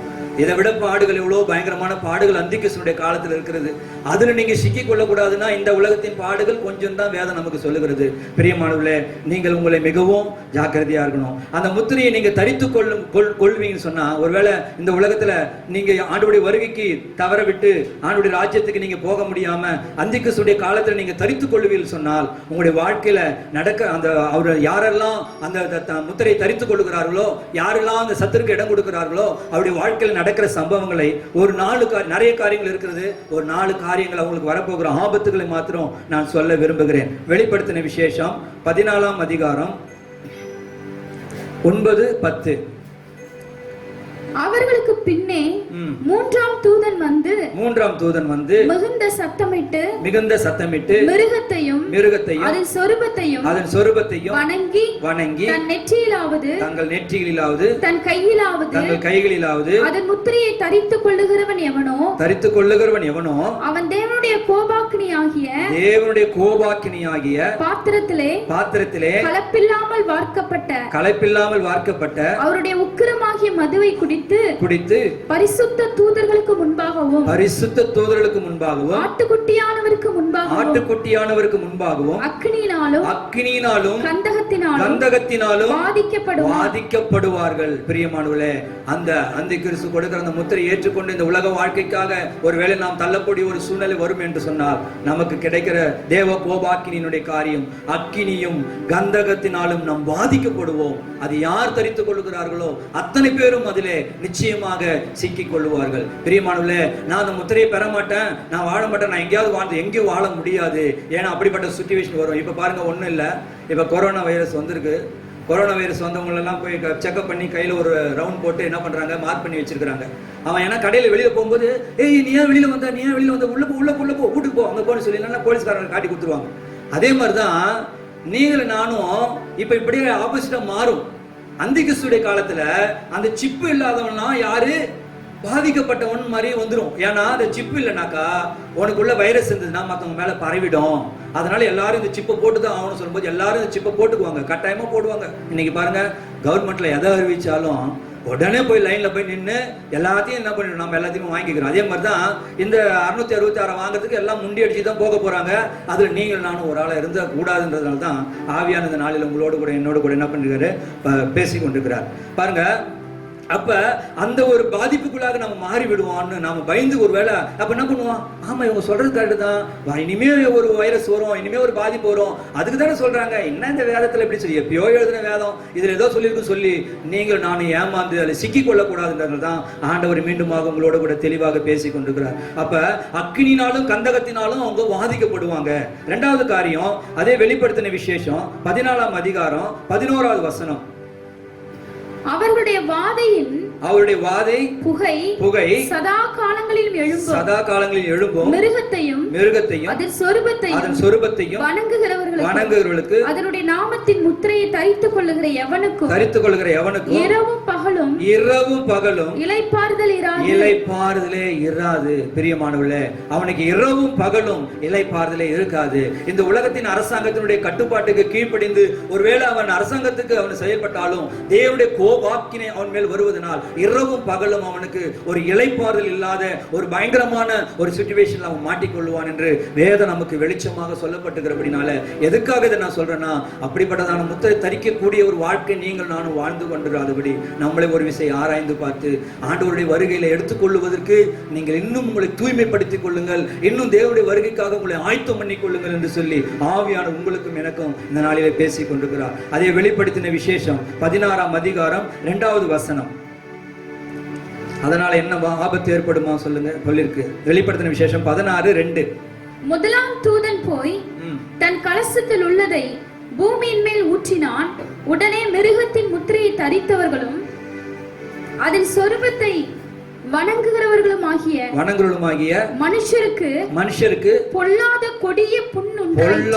கொடிய புண் உண்டாயிற்று என்று வேதத்தில் நம்ம வாசிக்கிறோம். பிரியமானவர்களே, எகிப்து தேசத்திலே தேவனுடைய நியாய தீர்ப்பின் காலத்திலே தேவன் அனுமதித்தான 10 வாதைகளில எப்படி ஒரு கொடிய புண்ணை அந்த காரியத்தை தேவன் அந்த எகிப்து தேசத்துக்கு அனுமதித்தாரோ அதே ஒரு காரியம் அந்த கடைசி நாட்களில் நடக்க போகிறதுனால யாரெல்லாம் அந்த முத்திரையை தரித்துக் கொள்கிறார்களோ, யாரெல்லாம் அந்த சத்துருக்கு வணங்குகிறார்களோ அவர்களுக்கு அப்படிப்பட்டதான ஒரு பாதிப்பு வரும் என்று சொல்லப்பட்டிருக்கு. இது தேவ கோபாக்கினால் வருகிற காரியங்கள். 4வது காரியம் வெளிப்படுத்தின விசேஷம் 19, 20, 21. அப்பொழுது மிருகம் பிடிக்கப்பட்டது. மிருகத்தின் முன்பாக செய்த அற்புதங்களால் அதன் முத்திரையை தரித்தவர்களையும் அதன் சொரூபத்தை வணங்கினவர்களையும் மோசம் போக்கின கள்ள தீர்க்கதரிசியும் கூட பிடிக்கப்பட்டான். இருவரும் கந்தகம் எரிகிற அக்கினி கடலிலே உயிரோடே தள்ளப்பட்டார்கள். மற்றவர்கள் குதிரையின் மேல் ஏறினவருடைய வாயிலிருந்து புறப்படுகிற பட்டயத்தினால் கொல்லப்பட்டார்கள் என்று வேதத்தில் வாசிக்கிறோம். பிரியமானவர்களே, இந்த உலகத்தினுடைய தேவனுடைய வார்த்தைக்கு கீழ்ப்படிய முடியாதபடி, தேவ ராஜ்யத்துக்கு தன்னை தகுதிப்படுத்திக் கொள்ள முடியாதபடி, உலக அரசாங்கத்திற்கு வரப்போகிற அந்திகிறிஸ்துவினுடைய காலத்திற்கு தன்னை ஒப்பு கொடுத்த மனிதனுடைய வாழ்க்கையில இப்படிப்பட்டதான வாதைகள் வரும், இப்படிப்பட்டதான பாடுகள் வரும் என்று சொல்லப்பட்டிருக்கு. இந்த பாடுகள் எல்லாம் பட்டாலும் அவங்க இந்த உலகத்திலேயும் பாடுகள் பட்டு மரணாக்கினில கொண்டு போய் நரகாக்கினில அவர்கள் உழப்போகிற காலங்கள் இருக்கிறது. ஆனால் இயேசுவுக்காக நம்ம நானும் தேவனுக்காக சாட்சியாக வாழ்ந்து தேவ ராஜ்யத்திற்காக நாம் முன்னிற்கும் பொழுது அநேக பாடுகள் வேதனைகள் வந்தாலும், இந்த உலகத்தில் நமக்கு உபத்திரங்கள் இருந்தாலும், பரலோகத்திலே தேவ ராஜ்யத்திற்குள்ளே உங்களையும் என்னையும் சேர்த்துக்கொள்ள தேவன் உண்மையுள்ளவராக இருக்கிறார். அந்த கடைசி நாட்களிலே தேவன் செய்கிறதான அந்த கோபாக்கின் நாட்களிலே அவருடைய பாடுகள் நெருக்கங்களை பார்த்து ஜனங்கள் மனம் திரும்ப முடியாது, அவர் ஒருபொழுது மனம் திரும்பி தேவனிடத்தில் வர முடியாது, அவர் தேவனை தூஷித்தார்கள் என்று சொல்லிதான் வேதம் நமக்கு மீண்டும் மீண்டுமாக சொல்லப்படுகிறது. வெளிப்படுத்தின விசேஷம் 16ஆம் அதிகாரம் 9வது வசனத்தை நீங்க வாசிப்பீங்க சொன்னா, வெளிப்படுத்தின விசேஷம் 16:9. அப்பொழுது மனுஷர்கள் மிகுந்த உஷ்ணத்தினாலே தகிக்கப்பட்டு இந்த வாதைகளை செய்ய அதிகாரமுள்ள தேவனுடைய நாமத்தை தூஷித்தார்களே அல்லாமல் அவரை மகிமைப்படுத்த மனம் திரும்பவில்லை என்று சொல்லி நாம் பார்க்கிறோம். அப்ப பாருங்க, அவங்களுக்கு ஏற்படுகிற உபத்திரவத்துல, நெருக்கத்துல, வேதனையில தேவனை குறித்து அவர்கள் மனம் திரும்ப முடியாம தூஷித்தார்கள். தேவனை மீண்டுமாக வேதனைப்படுத்துகிற ஒரு ஜீவியத்தை தான் நம்ம பார்க்கிறோம். அதே 16:10 நீங்க வாசிப்பீங்க சொன்னா, ஐந்தாம் தூதன் தன் கலசத்தில் உள்ளதை மிருகத்தினுடைய சிங்காசனத்தின் மேல் ஊற்றினான். அப்பொழுது அதன் ராஜ்யம் இருளடைந்தது. அவர்கள் வருத்தத்தினாலே தங்கள் நாவுகளை கடித்துக் கொண்டு தங்கள் வருத்தங்களாலும் தங்கள் புண்களாலும் பரலோகத்தின் தேவனை தூஷித்தார்களே அல்லாமல் தங்கள் கிரியைகளை விட்டு மனம் திரும்பவில்லை என்று நாம் பார்க்கிறோம். அதே 16:21 தாளந்து நிறையான பெரிய கல்மழையும் வானத்திலிருந்து மனுஷர் மேல் விழுந்தது. அந்த கல்மழையினால் உண்டான வாதை நிமித்தம் மனுஷர்கள் தேவனை தூஷித்தார்கள். அந்த வாதை மகா கொடிதாக இருந்தது என்று சொல்லப்பட்டிருக்கிறது. அப்படிப்பட்டதான ஒரு வேதனைக்குள்ளாக இந்த உலகம் கடந்து போகிறபடினாலே பிரியமானவர்களே, நீங்கள் நானும் அப்படிப்பட்டதான ஒரு சூழ்நிலையில நாம் சிக்கிக் கொள்ளாதபடி தேவனுக்காக இந்த உலகத்திலே ஒரு வேறு பிரிக்கப்பட்ட ஒரு வாழ்க்கை வாழ்கிறோமா? இயேசுவின் ரத்தத்தினாலே கழுவப்பட்டிருக்கிற நீங்கள் நானும் இன்று வாழ்கிற ஜீவியம் தேவனுக்கு உகந்ததா இருக்கிறதா என்று சொல்லி நாமளை ஒரு விஷயம் ஆராய்ந்து பார்த்து இந்த கடைசி நாட்களில் ஆண்டவரே அந்த இக்கட்டான சூழ்நிலையில் நான் மாட்டிக்கொள்ளாதபடிக்கு உம்முடைய வருகைக்கு என்னை நான் தகுதிப்படுத்திக் கொள்ள தேவ சமூகத்தில் என்னை ஒப்புக் கொடுக்கிறேன் என்று சொல்லி நீங்கள் நானும் நம்மளை அர்ப்பணிக்க ஆவியானவர் நம்மளை ஏவி கொண்டிருக்கிறார். பிரியமானவர்களே, நான் யாரை நேசிக்கிறேனோ அவனை சிட்சித்து நான் அவனை உணர்த்துகிறேன் என்று சொல்லுகிறார். இந்த நாட்களிலே உலக பிரகாரமான ஆசீர்வாதமான வார்த்தைகள் ஆயிரங்கள் இருந்தாலும் ஆவியானவர் நம்மளோடு கூட பேசுகிற காரியம் இந்த உலகத்தின் ஆசீர்வாதங்கள் எல்லாம் ஒரு நாள் இந்த உலகத்தை விட்டு போய்விடும். ஆண்டவர் நம்மளை நான் உன்னை வாளாக்காமல் தலையாக்குவேன், கீழாக்காமல் மேலாக்குவேன், உன்னை ஆசீர்வதிக்கவே ஆசீர்வதித்து உன்னை பெருகவே பெருக பண்ணுவேன் என்று சொல்லி வெள்ளியும் புண்ணும் பலவிதமான காரியங்களை தேவன் நமக்கு கொடுத்தாலும் ஜீவனை விட்டு போகும் பொழுது ஒன்றையும் நீங்கள் நானும் கொண்டு போக முடியாது. ஆனால் இந்த நாட்களிலே ஆவியானவர் நம்மளோடு கூட பேசுகிற காரியம் என்னவென்றால், நமக்கு இந்த உலகத்தில் ஆசீர்வாதம் வேண்டியதில்லை என்று சொல்லவில்லை. நான் உனக்கு எதையும் உன்னை ஆசீர்வதிக்க மாட்டேன், உன்னை உயர்த்த மாட்டேன் என்று சொல்லவில்லை. முதலாவது நீ உன்னை தேவனுடைய ராஜ்யத்துக்கு உன்னை தகுதிப்படுத்திக் கொள் என்று தேவன் நம்மளோடு கூட பேசிக் கொண்டார். முதலாவது தேவனுடைய ராஜ்யத்தை நீதி தேடுங்கள், பின்பு இவெல்லாம் உங்களுக்கு கூட கொடுக்கப்படும் என்று சொல்லி வேதம் நமக்கு சொல்லப்பட்டிருக்கிறதுனாலே இந்த நாளில் நம்மளை ஒரு விசை நாம் ஆராய்ந்து பார்ப்போம். பிரியமானவர்களே, உலகத்தில் வரப்போகிறதான காரியத்தில் அநேகர் அரசாங்கத்திற்கு ஒருவேளை வரப்போகிறதான சர்வாதிகாரிக்காக பயந்து தங்களுடைய ஜீவனுக்காக பயந்து அவர் ஒப்பு கொடுக்க போகிறார்கள். ஆனாலும் நீங்கள் நானும் அப்படிப்பட்ட ஒரு காரியத்துக்கு இடம் கொடுக்க கூடாது என்று சொல்லிதான் ஆண்டவர் நமக்கு வேத வசனத்தை சொல்லியிருக்கிறார். மத்தேயு 10ஆம் அதிகாரம் 28வது வசனத்தை நீங்கள் வாசிக்கும் பொழுது மத்தேயு 10:28 ஆத்துமாவை கொல்ல வல்லவர்களாய் இராமல் சரீரத்தை மாத்திரம் கொல்ல வல்லவர்களுக்கு நீங்கள் பயப்பட வேண்டாம். ஆத்துமாவையும் சரீரத்தையும் நரகத்திலே அழிக்க வல்லவருக்கே பயப்படுங்கள். பிரியமானவர்களே, நம்முடைய சரீரத்தை மாத்திரம் கொல்ல பிசாசால முடியும். யோபுவை அவன் சரீரத்தை தான் தொட முடியும், அவனுக்கு உடைமைகளால் தான் தொட முடியும், ஆனால் ஜீவனை தொட முடியாது. பிரியமானவர்களே, வேதம் சொல்லுகிறது, உங்கள் ஆத்துமாவையும் சரீரத்தையும் கொல்ல வல்லவருக்கே பயப்படுங்கள் என்று சொல்லப்பட்டிருக்கிறது. நாம் இந்த கடைசி நாட்களில் தேவ சமூகத்தில் நம்மளை ஒரு விஷயம் ஆராய்ந்து பார்த்து, ஆண்டவரே உங்க வருகைக்கு நான் இன்னும் குறைவுள்ளவனாக இருக்கிறேன் என்று சொல்லி நம்மளை நாம் ஆராய்ந்து பார்த்து தேவ சமூகத்தில் நம்மளை ஒப்புக் கொடுக்கும் பொழுது தேவன் நிச்சயமாக அவருடைய ரகசிய வருகையில நீங்கள் நானும் அந்த தேவனுடைய சமூகத்தில் போய் சேருவதற்கு நம்மளை நாம் ஆயத்தப்படுத்திக் கொள்ள ஆவியான உங்களோடு கூட என்னோடு கூட இடைப்பட்டுக் கொண்டிருக்கிறார். அப்ப நாம மீட்படைய வேண்டும் என்று சொன்னால் தேவன் அதற்கென்று ஒரு நீதியை வைத்திருக்கிறார். அவருடைய வருகைக்கு நாம் எப்பொழுதும் ஆயத்தமாக இருக்க வேண்டும். ஆயத்தமாக இருந்தாலும் நாம மீட்கப்படுவோம் ஒரு காரியம் வேதத்தில் சொல்லப்பட்டிருக்கிறதை நம்ம பார்க்க முடியும். எபேசியரின் புஸ்தகம் 1ஆம் அதிகாரம் 13வது வசனம். எபேசியர் 1:13 நீங்களும் உங்கள் ரட்சிப்பின் சுவிசேஷமாகிய சத்திய வசனத்தை கேட்டு விசுவாசிகளான போது வாக்குத்தத்தம் பண்ணப்பட்ட பரிசுத்த ஆவியால் அவருக்குள் முத்திரை போடப்பட்டீர்கள். பிரியமானவர்களே, நீங்கள் நானும் வேதம் சொல்லுகிறது, நாம் விசுவாசிகளான பொழுது, தேவனை ஏற்றுக்கொண்ட பொழுது நாம் பரிசுத்த ஆவியினாலே என்ன பண்ணிருக்கிறோம்? முத்திரை போடப்பட்டிருக்கிறோம். இந்த உலகத்தில் சாத்தான் வருகிறான், அவன் மனிதர்களை முத்திரை போடுகிறான். ஆனால் ஆவியானவர் நம்மளை என்ன பண்ணுகிறார்? முத்திரை போடுகிறார் என்று சொல்லப்பட்டிருக்கிறது. இந்த முத்திரையை நாம் இருந்தாதான் நாம பரலோக ராஜ்யத்துக்குள்ள என்ன பண்ண முடியும்? பிரவேசிக்க முடியும் என்று வேதம் நமக்கு சொல்லப்பட்டிருக்கிறது. அப்ப பரிசுத்த ஆவியானுடைய முத்திரை உங்களுக்குள்ள இருக்கிறதா?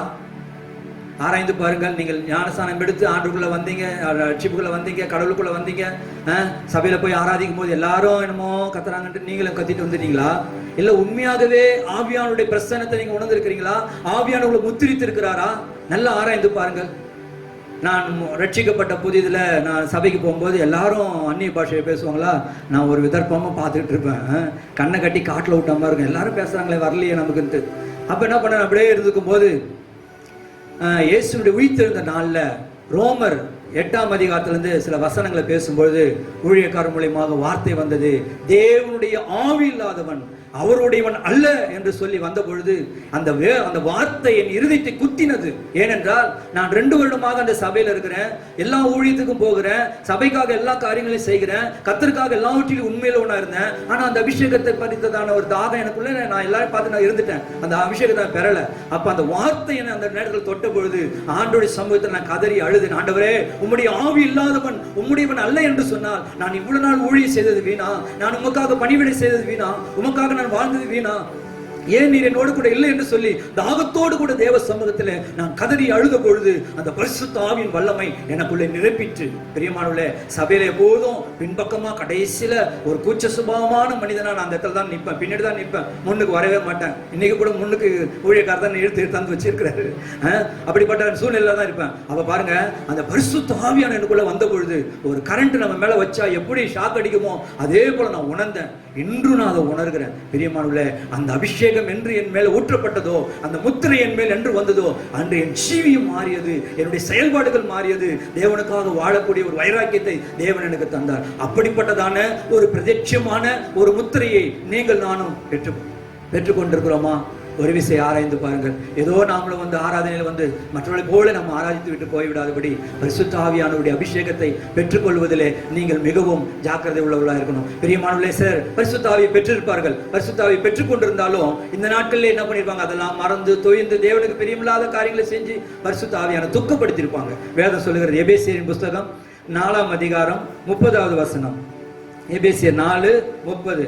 அன்றியும் நீங்கள் மீட்கப்படும் நாளுக்கென்று முத்திரையாக பெற்ற தேவனுடைய பரிசுத்த ஆவியை, முத்திரையாக பெற்ற பரிசுத்த ஆவியின் துக்கப்படுத்தாதபடிக்கு சகலவிதமான கசப்பும் கோபமும் மூர்க்கமும் கூக்குரலும் தூஷணமும் மற்ற எந்த துர்க்குணமும் உங்களை விட்டு நீங்க கடவுது. பிரியமானவர்களே, பரிசுத்த ஆவியின் அபிஷேகத்தை பெற்றிருக்கிறேன்னு சொல்லுகிறேன். நீங்கள் நானும் இன்னைக்கு அப்படிப்பட்ட குறைபாடுகள் இருக்கிறோம்.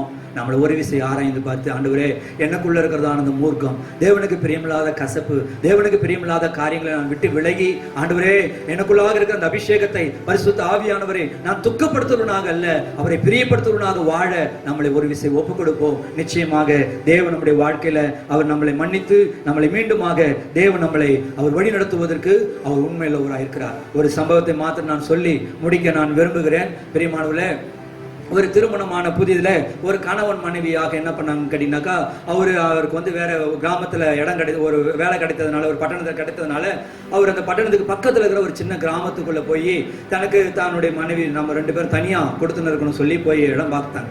இடம் பார்க்கும்போது பாத்தீங்கன்னா ஒரு தனிப்பட்ட ஒரு வீடா இருந்தா நல்லா இருக்கும் அப்படின்னு சொல்லி, ஏன்னா அவங்க கொஞ்சம் நல்லா வசதியானவங்க, இவங்க இருக்கிற இடத்துல சொந்த வீடுகள் இருக்கு, ஆனா இவங்க வேலை நிமித்தமா அந்த இடத்துல வந்துருக்காங்க. அதனால இவங்க வந்து அந்த இடத்துல காத்துட்டு இருக்கும்போது இவங்க போய் பார்க்கும் ஒரு கிராமத்துல நல்ல ஒரு அமைதியான இடத்துல ஒரு தனிமையான ஒரு வீடு கிடைத்தது.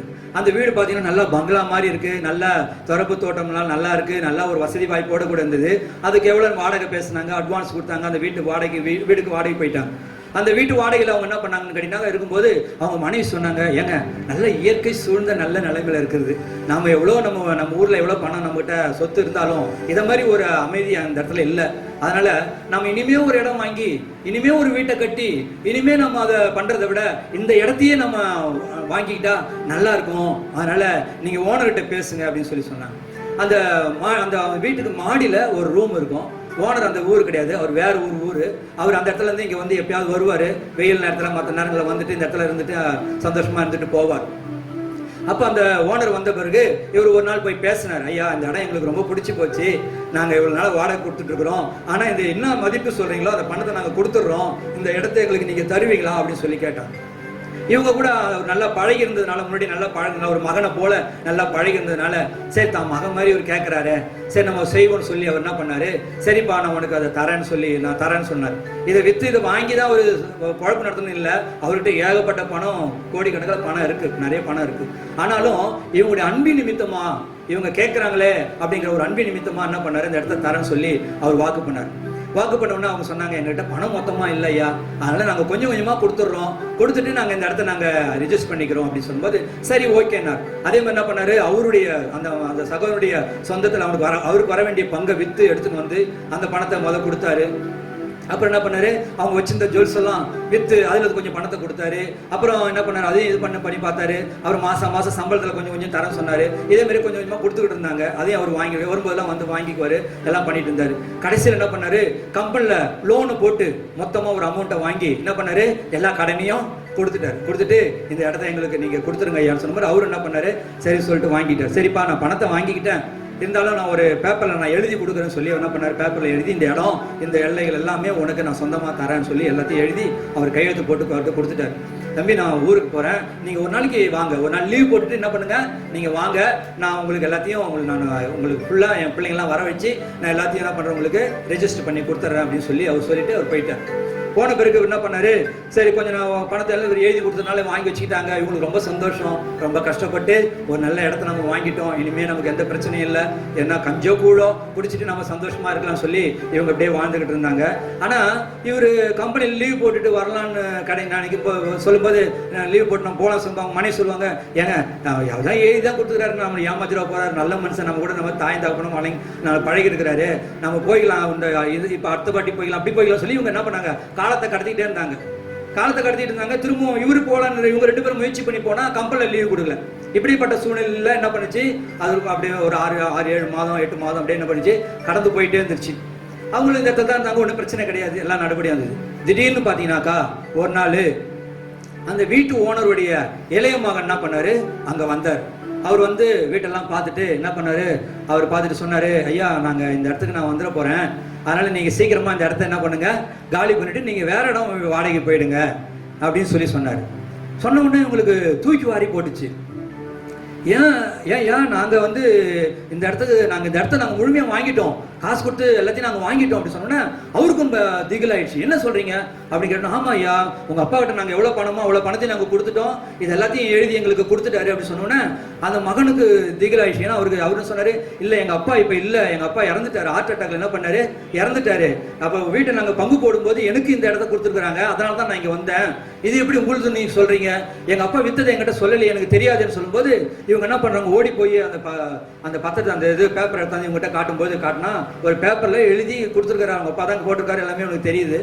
ஆனால் இவன் என்ன சொல்றான், எங்க அப்பா இவ்வளவு பெரிய இடத்த விற்கணும்னு அவசியம் கிடையாது, நாங்க அந்த அளவுக்கு பணத்துக்கு ஒன்றும் கஷ்டப்படுறவங்க கிடையாது, ஏன் எங்க அப்பா இந்த இடத்த வித்தாரு, நீங்க ஏதோ போய் சொல்லி ஏமாத்தி எங்க அப்பா கிட்ட என்ன பண்ணிருக்கீங்க, கையெழுத்து வாங்கியிருக்கிறீங்க, வாங்கிட்டு இன்னைக்கு இது வந்து நீங்க இது சொல்றீங்கன்னு சொல்லும்போது இவங்களுக்கு ரொம்ப பிரச்சனையாகி போச்சு. இதை கேஸ் கொண்டு போனாங்க.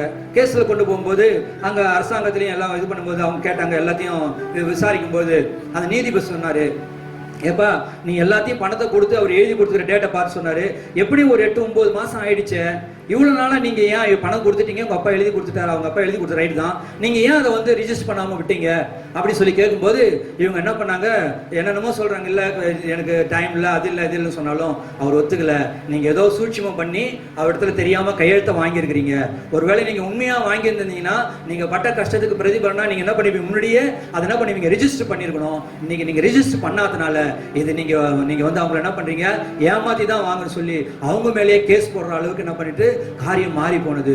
பெரியமானவர்களே, காரணம் என்ன, நல்லா யோசிச்சு பாருங்க. இவங்க கொஞ்சம் அசால்ட்டா இருந்துட்டாங்க, இவங்க அதுல கவனம் செலுத்தாம இருந்துட்டாங்க. வேதம் சொல்லுகிறது, துன்மார்க்கரோ துன்மார்க்கமாக நடப்பார்கள், துன்மார்க்கில் ஒருவரும் உணரான், ஞானவான்களோ உணர்ந்து கொள்வார்கள் என்று சொல்லப்பட்டிருக்கிறது. இவங்களுக்கு அந்த ஞானம் இல்லை. ஐயோ நம்ம இவ்வளவு பணத்தை கொடுத்திருக்கிறோமே, நம்ம வாழ்வாதாரத்தில் முழுமையா கொடுத்திருக்கிறோமே, இதை நம்ம செஞ்சிருக்கணுமே சொல்லி அந்த கவனம் இல்லாதனால இப்பொழுது அவங்க அழுது புரண்டு உருண்டாலும் அரசாங்கமே சொல்லிடுச்சு, இந்த பொருள் இந்த வீடு அவருக்கு தான் சொந்தம், நீங்க காலி பண்ணுங்க சொல்லிட்டாங்க. இன்னைக்கு அவங்க வாடகை வீடு கொடுக்க கூட முடியல.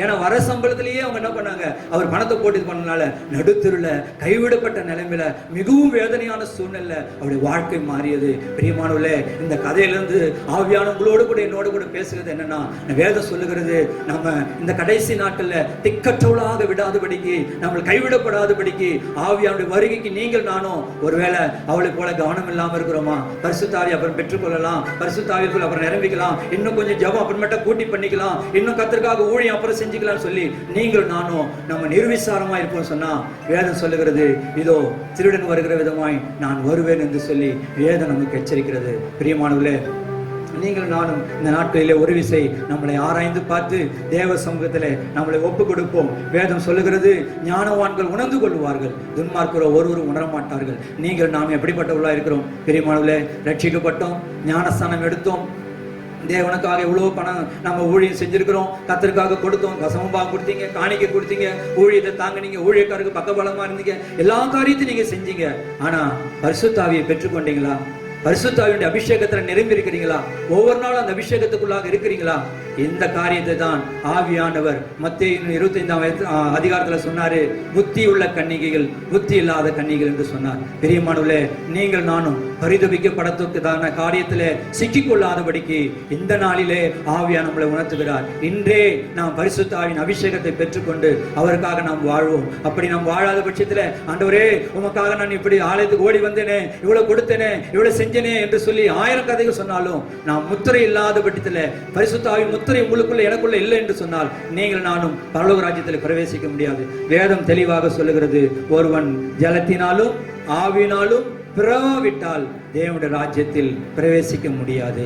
பிரியமானவர்களே, இந்த நாட்டிலே நீங்கள் நான் ரட்சிக்கப்பட்டிருக்கிறோம். பரிசுத்த ஆவியுடைய அபிஷேகத்துக்காக தேவ சமூகத்தில் மன்றாடி ஜெபம் பண்ணி ஆண்டவரத்தில் நம்மளை ஒப்பு கொடுப்போம். ஆண்டவரே, இந்த நாளிலே நான் பரிசுத்த ஆவியுடைய நிறைவில் குறைவுள்ளவனா இருக்கிற சுவாமி, ஒரு விஷயம் நீங்க நிரப்பி என்னை பரிசுத்தப்படுத்துங்க என்று தேவ சமூகத்தில் நம்மளை ஒப்பு கொடுப்போம்.